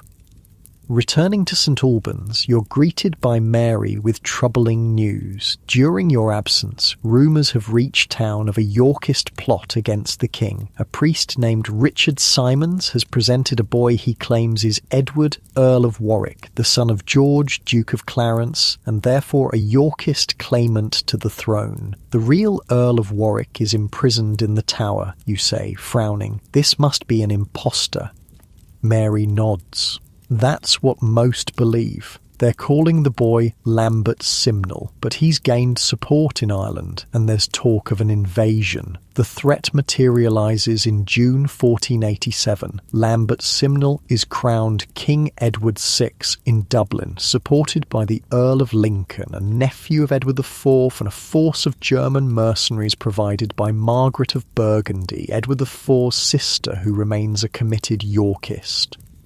The rebels land in Lancashire and march south, gathering some support along the way. King Henry moves to intercept them, and on June 16th the armies meet at East Stoke near Newark. The battle is decisive. The rebel force is destroyed, Lincoln killed, and Simnel captured. In a show of either mercy or contempt, Henry spares the boy's life, recognising he was merely a puppet in others' schemes. Simnel is given a position as a scullion in the royal kitchens, a humiliating but survivable fate.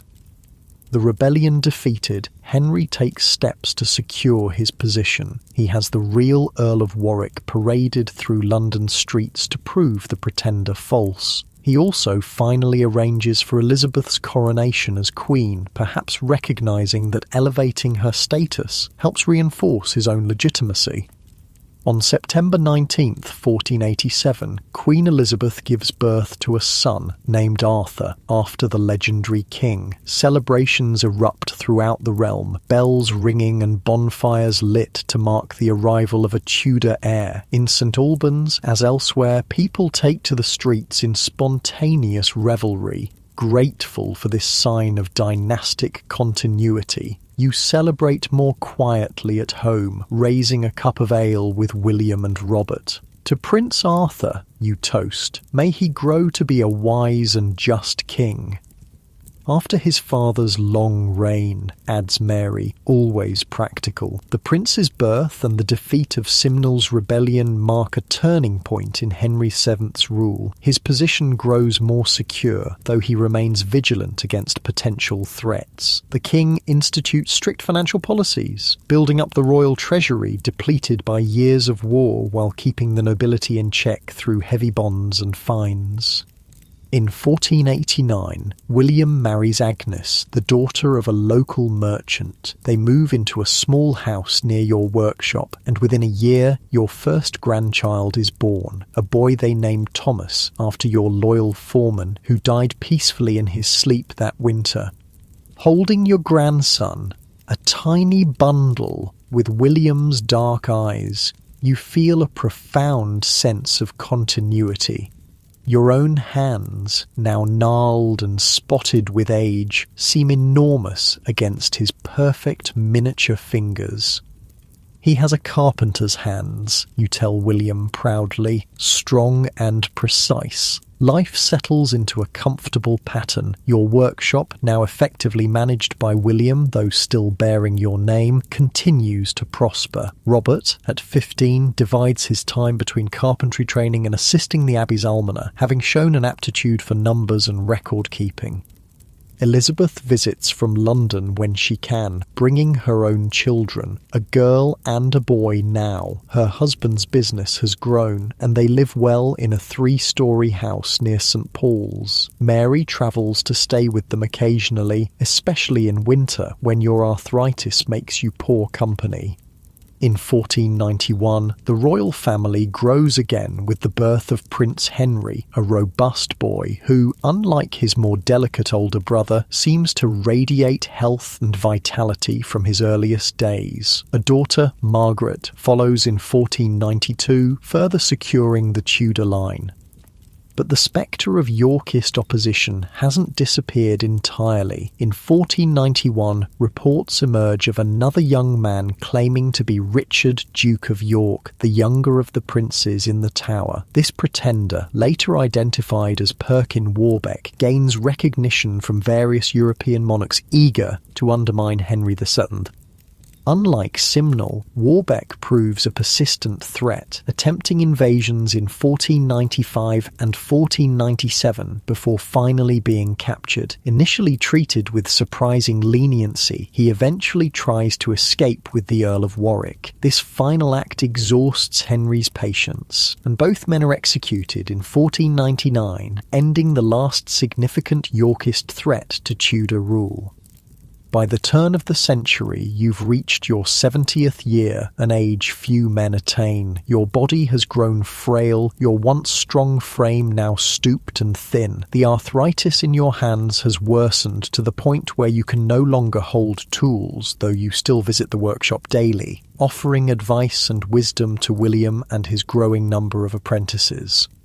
Your mind remains sharp, however, and you take pleasure in teaching your grandchildren about wood, its grains and textures, its strengths and vulnerabilities. Little Thomas, now 10, shows particular aptitude, spending hours at your side learning to identify different types of timber by sight and smell alone.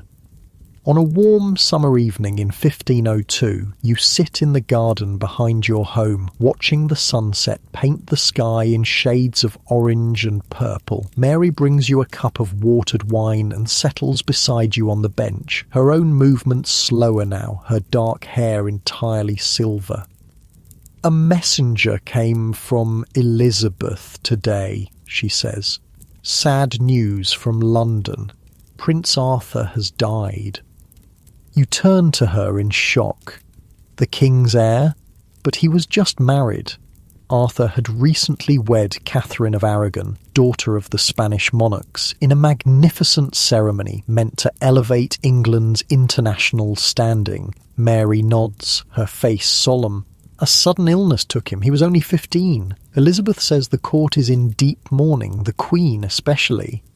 You shake your head, thinking of your own children and grandchildren, all blessedly alive and well. Poor Catherine, widowed so young, and the King and Queen. To lose a child is the greatest sorrow. Prince Henry is now heir, Mary observes. God willing, he'll grow to be a strong king.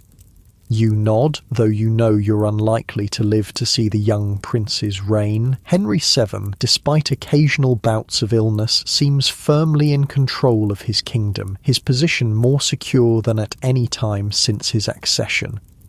The following spring brings your own personal loss. Mary, your companion of nearly 40 years, falls ill with a fever that the physician cannot break. For days you sit by her bedside, holding her hand as she drifts in and out of consciousness, your children and grandchildren taking turns keeping vigil.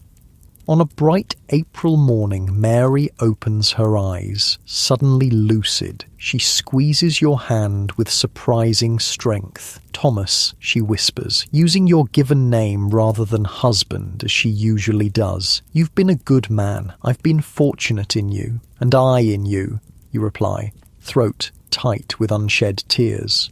"Rest now. Save your strength." She smiles faintly. "We both know I'm not long for this world. Don't grieve overmuch. I'll wait for you, but don't hurry to join me." Before sunset, she's gone, slipping away so quietly you almost don't notice the moment of her passing. Only the stillness of her chest and the cooling of her hand in yours signal that she's left you.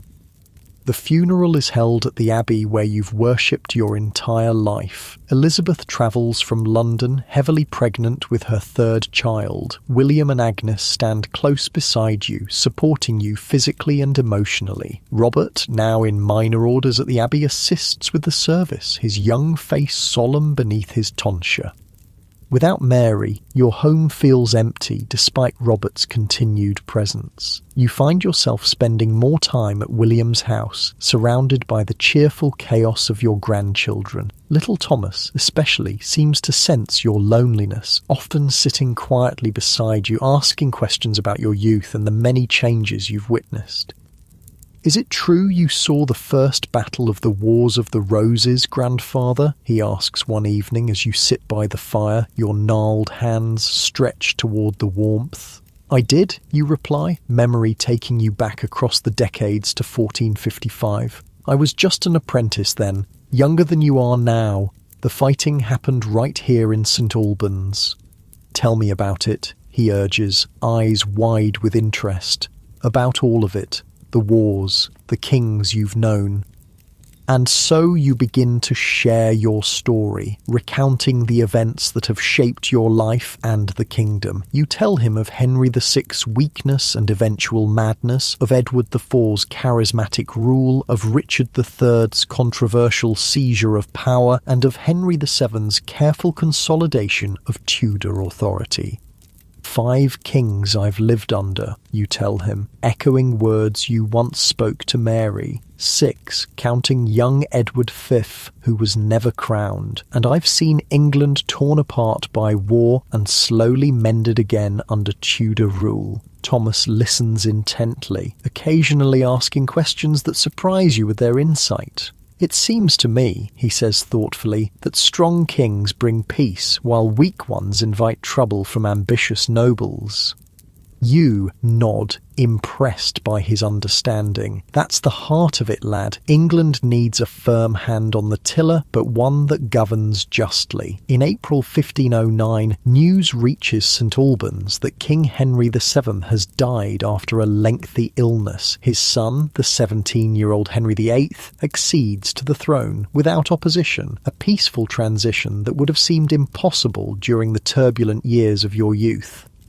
You receive the news with quiet reflection. Henry VII, for all his flaws, his avarice, his suspicion, his sometimes harsh justice, brought stability to England after decades of civil war. He rebuilt the treasury, strengthened royal authority, and secured the Tudor dynasty through his children and their marriages.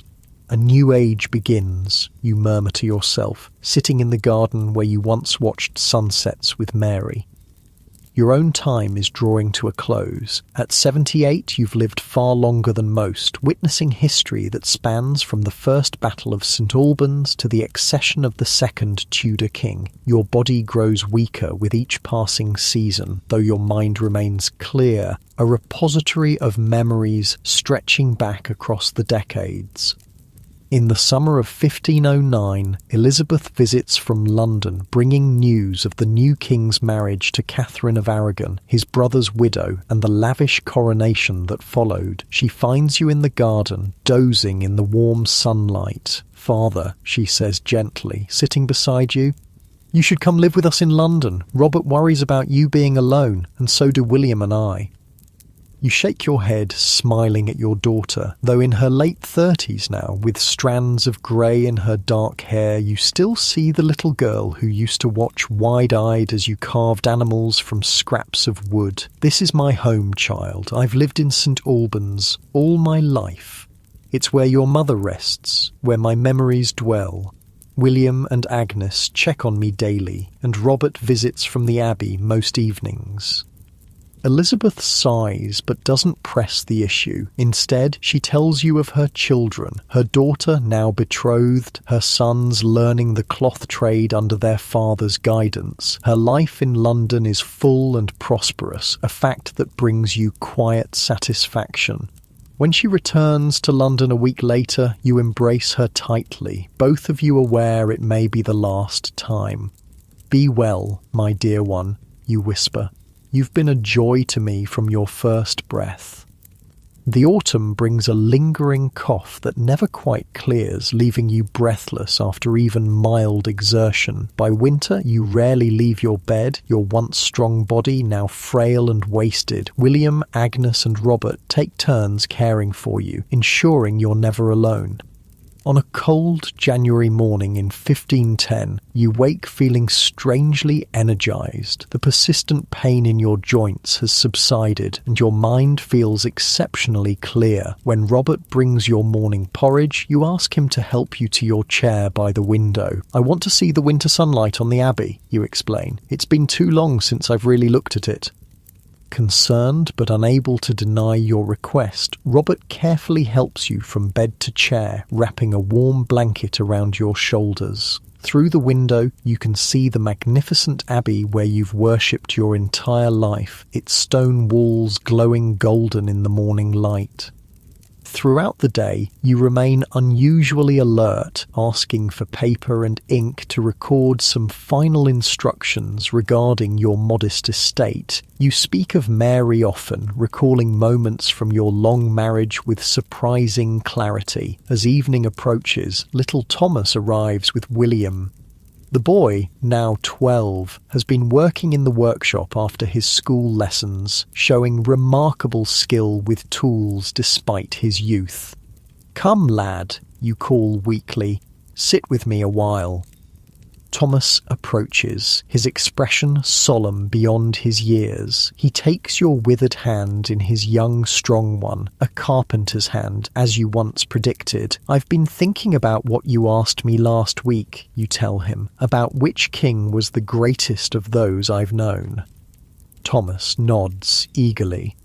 "You said you needed time to consider." "I've had that time now." You pause, gathering your thoughts. Each had his strengths and weaknesses. Henry VI was kind but weak, Edward IV charismatic but indulgent, Richard III intelligent but ruthless, Henry VII prudent but cold. "And which was best for England?" Thomas asks.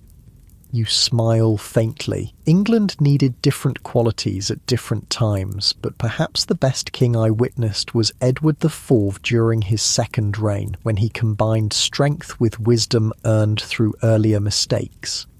As darkness falls, your family gathers around you, sensing the approaching end. Robert holds a candle, its gentle light illuminating the faces you love. William, serious and steady. Agnes, kind and practical. Robert, scholarly yet compassionate. And young Thomas, the future of your craft and family. And "I've been fortunate," you tell them, your voice barely above a whisper, "to have lived so long, to have seen England emerge from darkness into a time of peace, to have created things of beauty with my hands, to have loved and been loved." Your gaze drifts past them to a corner of the room where for a moment you fancy you see Mary waiting, looking as she did when you first married her, dark-haired and bright-eyed, hand extended toward you.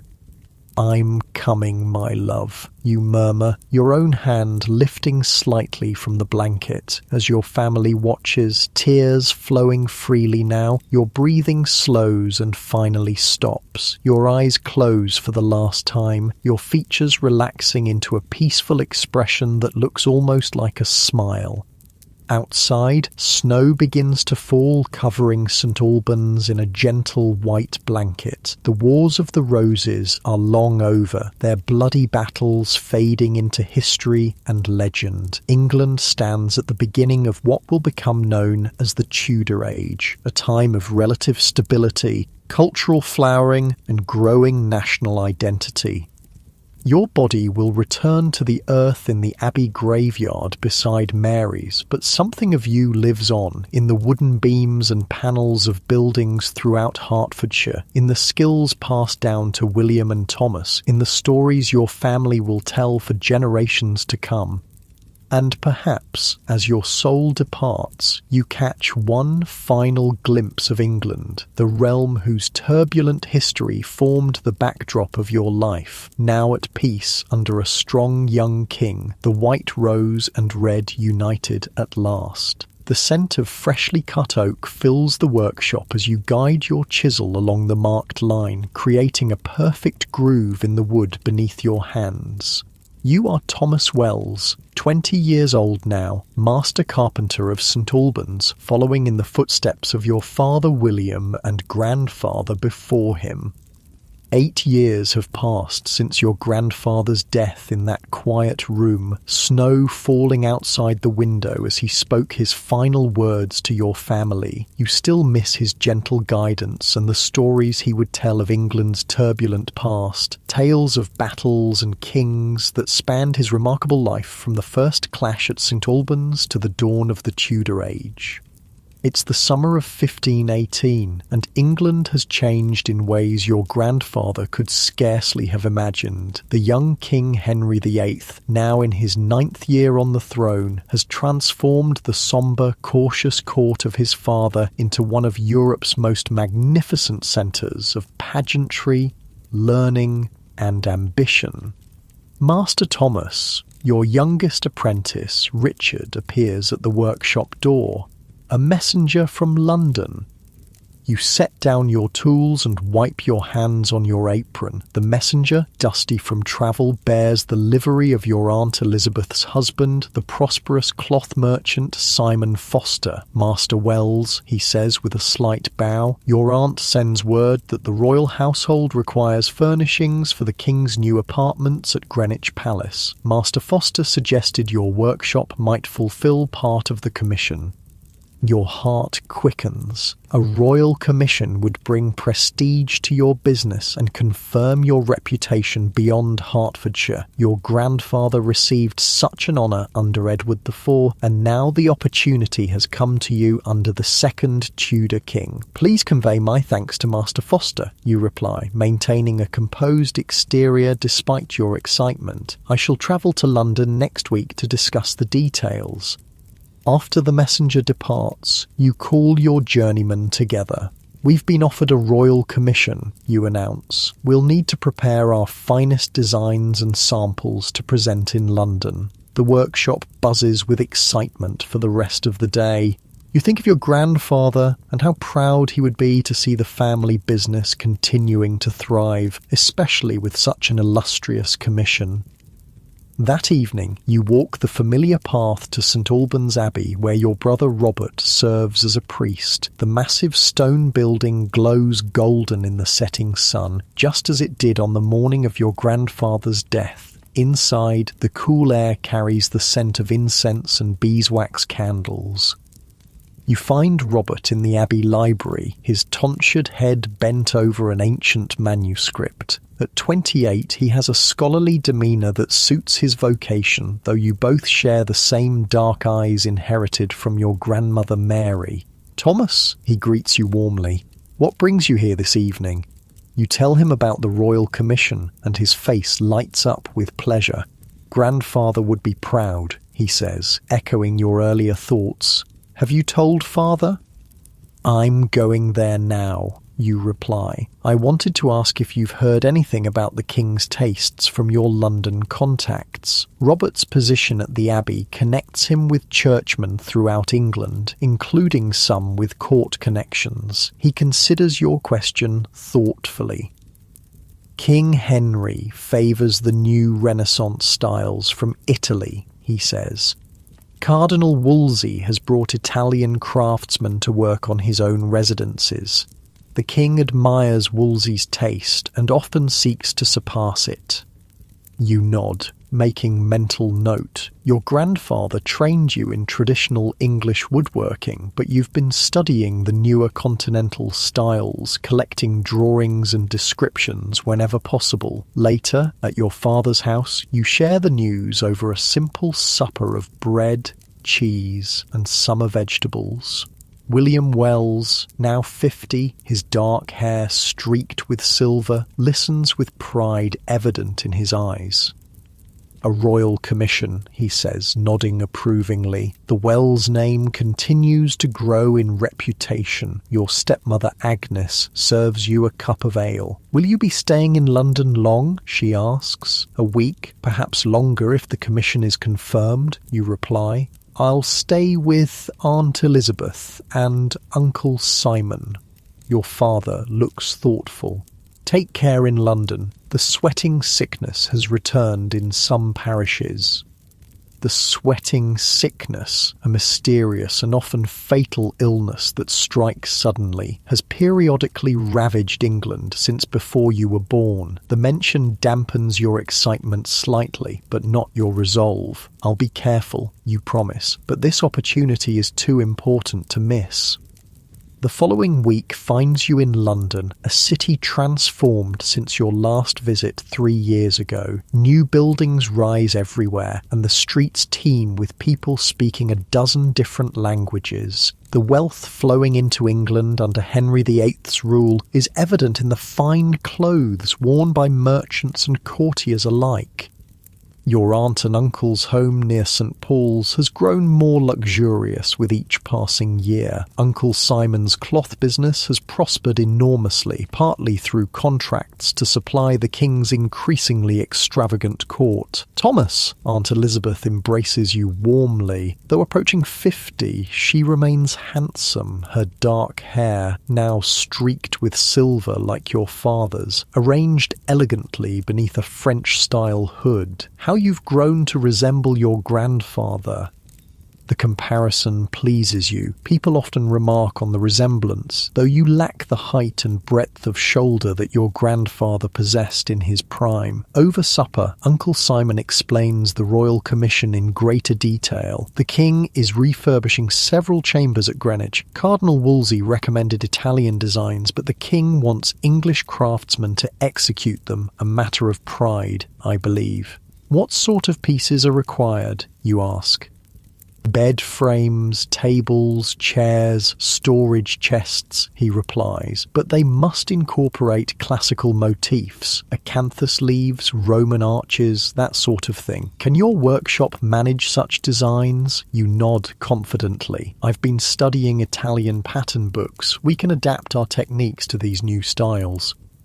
The next morning, you accompany your uncle to Greenwich Palace, carrying a portfolio of designs and small wooden samples showing different carving techniques. The Thames is crowded with boats of all sizes, from tiny wherries to substantial merchant vessels. Greenwich comes into view, its riverside palace gleaming white against the green backdrop of the royal park. The palace bustles with activity, courtiers, servants and craftsmen moving purposefully through its grand chambers and corridors. You follow Uncle Simon to the office of the King's Chamberlain, where several other craftsmen already wait, each hoping to secure a portion of the Royal Commission. When your turn comes, you present your designs with careful explanations of how traditional English joinery can be combined with Italian decorative elements. The Chamberlain, a sharp-eyed man in rich but sombre clothing, examines your work carefully. His Majesty appreciates quality craftsmanship, he says finally. Your samples show promise. The Wells name is known to us. Your grandfather worked for King Edward, did he not? "Yes, my lord," you reply, pleased that the family reputation extends even to the royal household. He crafted furnishings for the king's hunting lodge at Waltham. The Chamberlain nods. You shall have the commission for the bed frame and side tables in the king's antechamber. The designs must be approved before work begins, and all must be completed by Michaelmas. You bow, trying to contain your excitement. "Thank you, my lord. The king will not be disappointed." As you leave the Chamberlain's office, a commotion in the corridor draws your attention. Courtiers step aside, bowing deeply, as a group of richly dressed men approaches. At their centre walks a figure who can only be King Henry VIII himself. At 27, the king is in his magnificent prime, tall, broad-shouldered and athletic, with a reddish-gold beard and commanding presence. He moves with the confidence of a man who has never known serious opposition, his laugh booming through the corridor as he responds to something one of his companions has said. You press yourself against the wall and bow deeply as the royal party passes. The king doesn't notice you, why would he? But being in his presence leaves you momentarily breathless. This is the son of the man who ended the Wars of the Roses, the embodiment of Tudor power and security that your grandfather lived to see established. Back in St Albans, your workshop transforms to meet the demands of the Royal Commission. You hire 2 additional journeymen and begin sourcing the finest oak for the bed frame. The design combines traditional English sturdiness with the new classical motifs favoured at court. Acanthus leaves, Roman arches, and medallion carvings of classical figures.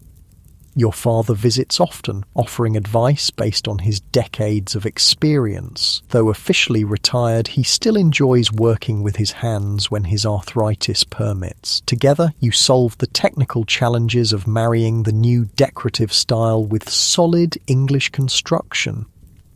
Grandfather would have been fascinated by these Italian designs, you remark one afternoon as you and William review the carved samples for the bedposts. Your father nods, running his fingers over the acanthus leaf pattern. He always said a good craftsman never stops learning. He adapted to many changes in his lifetime. He saw England transform, you agree, from the Wars of the Roses to Tudor peace. William looks thoughtful. That peace still feels new sometimes. Grandfather lived through decades of uncertainty. We're fortunate to have a strong king with no serious rivals. The summer of 1518 passes in a blur of activity. By September, the bed frame and tables are complete, each piece representing the finest work your workshop has ever produced. You personally accompany the furnishings to Greenwich, overseeing their careful transport by wagon and then by river barge. The Chamberlain inspects the finished pieces with critical attention to detail. Finding everything to his satisfaction, he authorises payment, a substantial sum that will allow you to expand your workshop and perhaps even open a second location in London. As you prepare to depart Greenwich, you hear that the king himself has viewed the new furnishings and expressed his approval. Though you don't see Henry VIII again, the knowledge that your craftsmanship has pleased the king fills you with quiet pride. The Royal Commission brings a flood of new business to your workshop. Wealthy merchants and nobles who wish to emulate royal tastes seek out the carpenter who furnished Greenwich Palace. By the spring of 1520, you've opened a second workshop in London, leaving your most trusted journeyman to manage the St Albans location while you divide your time between the two. In June 1520, England's attention turns to France, where King Henry and his Queen, Catherine of Aragon, meet with the French King, Francis I, in a spectacular display of wealth and pageantry, later called the Field of Cloth of Gold. Though you don't attend this distant event, its impact reaches even your workshop, as nobles returning from France commission furniture incorporating French as well as Italian elements. The 1520s bring prosperity to your business, but also the first rumblings of the great changes that will transform England. Your brother Robert, still at St Albans Abbey, sends increasingly concerned letters about debates within the church. Martin Luther's ideas have begun to spread in England, challenging traditional Catholic practices and authorities. Cardinal Wolsey suppresses Lutheran books, Robert writes in 1523, but copies circulate nonetheless. Some of the younger monks read them secretly and find much to consider in Luther's arguments. You're more focused on your growing business than religious controversies, but Robert's concerns prove prescient. By 1527, King Henry himself has developed a concern that will eventually reshape England's religious landscape. His marriage to Catherine of Aragon has produced only a daughter, Princess Mary, and no male heir. The king begins seeking ways to end his marriage and wed Anne Boleyn, one of the Queen's ladies-in-waiting. When Cardinal Wolsey fails to secure a papal annulment of Henry's marriage, his fall from power is swift and complete. By 1529, Thomas Cromwell has risen to prominence as the king's chief minister, and the relationship between England and the Roman Church grows increasingly strained.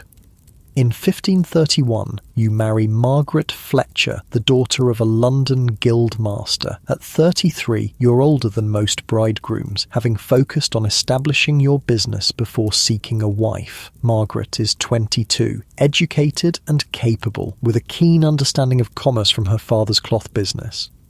Your grandfather's stories often return to you as you witness England's transformation. He lived through the Wars of the Roses, you tell Margaret one evening as you sit by the fire in your London home. He saw kings rise and fall, battles fought in the streets of St Albans.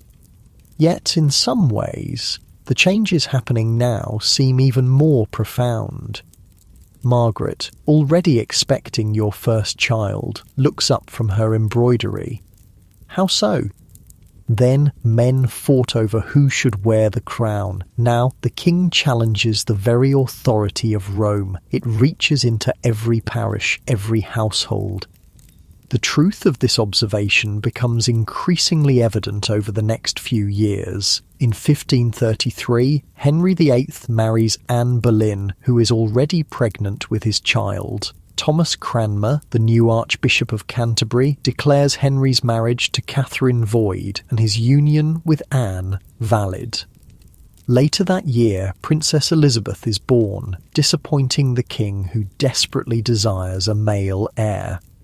In 1534, Parliament passes the Act of Supremacy, making Henry the supreme head of the Church of England and formally separating the English Church from Rome. The dissolution of the monasteries begins the following year, as Thomas Cromwell orchestrates the seizure of monastic properties and wealth.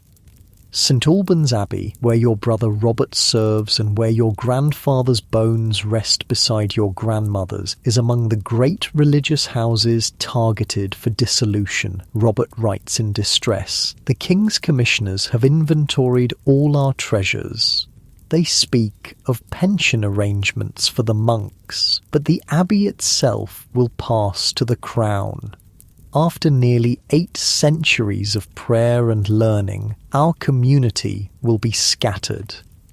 The abbey is eventually surrendered to the crown in 1539, though parts of the building are preserved as a parish church through the efforts of the townspeople. Robert, refusing the offer of a pension, accepts a position as a parish priest in a small village near Oxford, maintaining his priestly vocation despite the religious upheaval.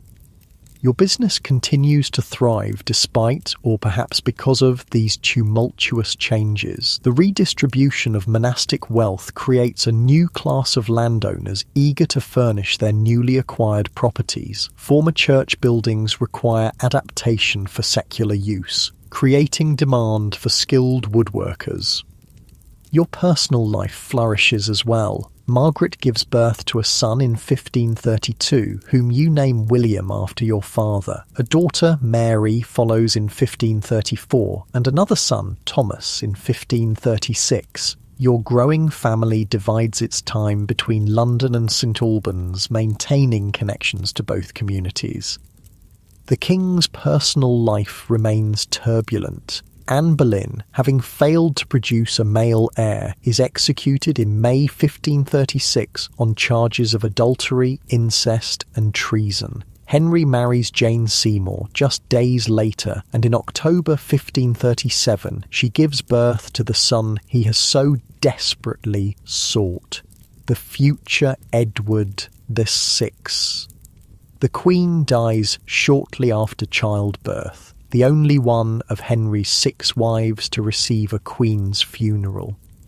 As the 1540s dawn, you enter your fifth decade. Your workshops in London and St Albans employ over 20 craftsmen between them, and your reputation extends throughout southern England. Your father, now in his 70s, has lived to see his grandchildren grow and the family business flourish, though his hands are now too gnarled by arthritis to hold even the lightest tools.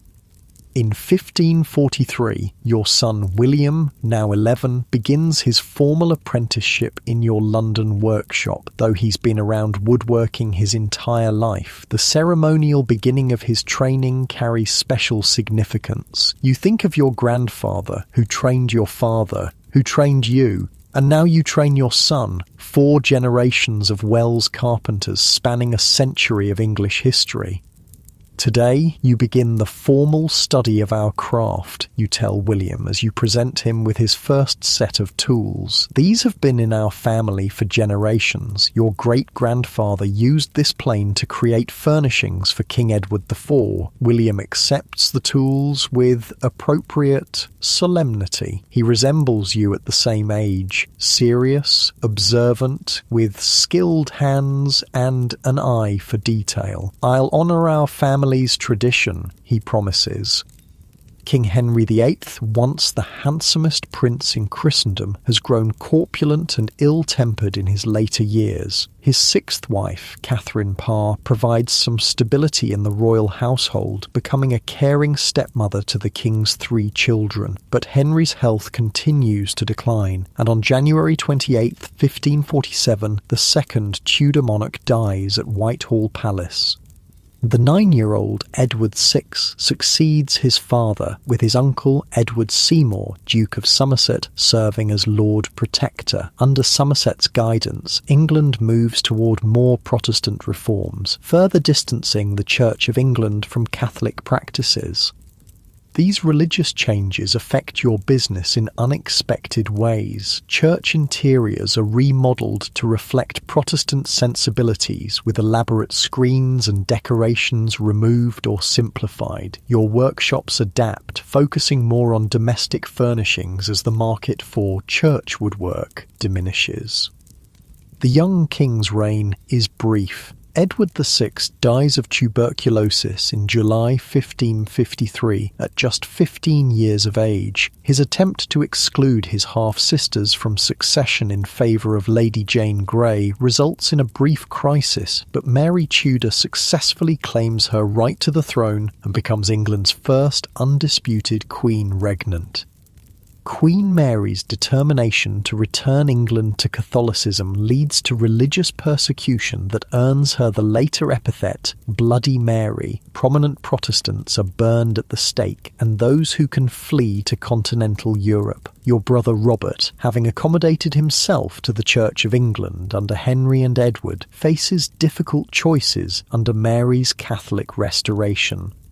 In the end, Robert outwardly conforms while maintaining his personal convictions privately, a common strategy for survival in these dangerous times. "I serve God and my parishioners," he writes to you. "The politics of religion I leave to others when possible." Your own family maintains a careful neutrality in religious matters. As craftsmen serving clients of various beliefs, you can ill afford to be associated too strongly with either Catholic or Protestant factions. This pragmatic approach serves you well through Mary's turbulent 5-year reign. In November 1558, Queen Mary dies, likely of uterine or ovarian cancer. Her half-sister Elizabeth, daughter of Anne Boleyn, succeeds her as Elizabeth I. The new queen, at 25, inherits a kingdom divided by religion and weakened by Mary's unsuccessful war with France. You're now 60 years old, your once dark hair and beard completely grey. Though still active in managing your business, you've ceded much of the physical work to younger hands, including your son William, now a skilled craftsman in his own right. Your younger son Thomas has chosen a different path, studying law in London with support from your wife's family connections. The accession of Elizabeth I marks the beginning of a new era. The third Tudor monarch navigates a middle course in religion, establishing a moderately Protestant Church of England that allows for some degree of personal religious freedom as long as subjects remain outwardly conformist. After decades of religious upheaval, this Elizabethan settlement provides welcome stability. On a warm June evening in 1560, you sit in the garden behind your St Albans home, watching the sunset paint the sky in shades of pink and gold. Your granddaughter Catherine, William's 5-year-old daughter, plays nearby, her childish voice raised in a simple song as she arranges pebbles in patterns on the garden path. The scent of roses fills the air, reminding you of the symbols that gave the Wars of the Roses their name. The white rose of York, the red rose of Lancaster, now combined in the Tudor rose that represents the dynasty's unification of the rival houses. Your thoughts turn, as they often do in quiet moments, to your grandfather. You were 12 when he died, old enough to remember his stories vividly. Tales of apprenticeship during the First Battle of St Albans, of seeing Edward IV in his golden prime, of crafting furniture for royal hunting lodges, of the terrible uncertainty when the princes disappeared from the tower. "What are you thinking about, grandfather?" Catherine asks, abandoning her pebbles to climb onto the bench beside you. You smile at her, this child born into a world so different from the one your grandfather knew. She has never known the fear of civil war, has always lived under the relatively stable Tudor dynasty, has been raised in a household of modest prosperity unimaginable to common folk of earlier generations. "I was thinking about my own grandfather," you tell her. "He lived during interesting times when the Wars of the Roses were fought." "What were those?" she asks, her small face curious. "A time when different families fought over who should be king or queen," you explain simply. "It ended long before you were born, when King Henry VII, the grandmother of our Queen Elizabeth, won a great battle and married a princess who belonged to the other family." "Like in a fairy tale?" Catherine suggests. You chuckle. "Not quite so simple, but yes, there was a marriage that brought peace after long fighting." As twilight deepens, your daughter-in-law calls Catherine inside for bed. You remain in the garden a while longer, watching the first stars appear in the darkening sky. England has transformed during your lifetime, even more dramatically than during your grandfather's. The medieval world he was born into has given way to Renaissance influences. The universal Catholic Church that dominated European spiritual life for centuries has fragmented. New worlds have been discovered across the ocean, changing perceptions of geography and possibility. Yet some things remain constant. The rhythm of seasons, the satisfaction of crafting something beautiful with your hands, the love of family passed down through generations. Your grandfather would recognize these continuities, even as he marveled at how much has changed. As night falls fully, you finally rise from the garden bench, your joints stiff after sitting so long. Inside, your family waits, your wife Margaret reading by candlelight, your son William discussing business with his wife, your grandchildren being tucked into bed upstairs. The house is warm with their presence, alive with the future they represent. Later, as you prepare for sleep, you think again of your grandfather. Though he died 50 years ago, his influence continues in the skills you've passed to your son, in the stories you tell your grandchildren, in the values that guide your family's life. Through you, something of him lives on, just as through your descendants, something of you will continue. You slip beneath the covers beside Margaret, who has been your partner through decades of change. Outside, an owl hoots softly, and the distant abbey bells toll the hour. Your body relaxes into the familiar mattress, muscles unwinding after the day's activities. As sleep approaches, you offer a silent prayer of gratitude for the peace that has come to England after so much turbulence, and for the fortune of having lived to see your family thrive in this new era. The Tudor rose has blossomed fully now, its red and white petals symbolising the healing of ancient wounds. Your breathing slows, your thoughts grow diffuse, and you drift toward dreams of workshops filled with the scent of freshly cut wood, of your grandfather's weathered hands guiding yours on a chisel, of roses both red and white blooming together in an English garden at peace.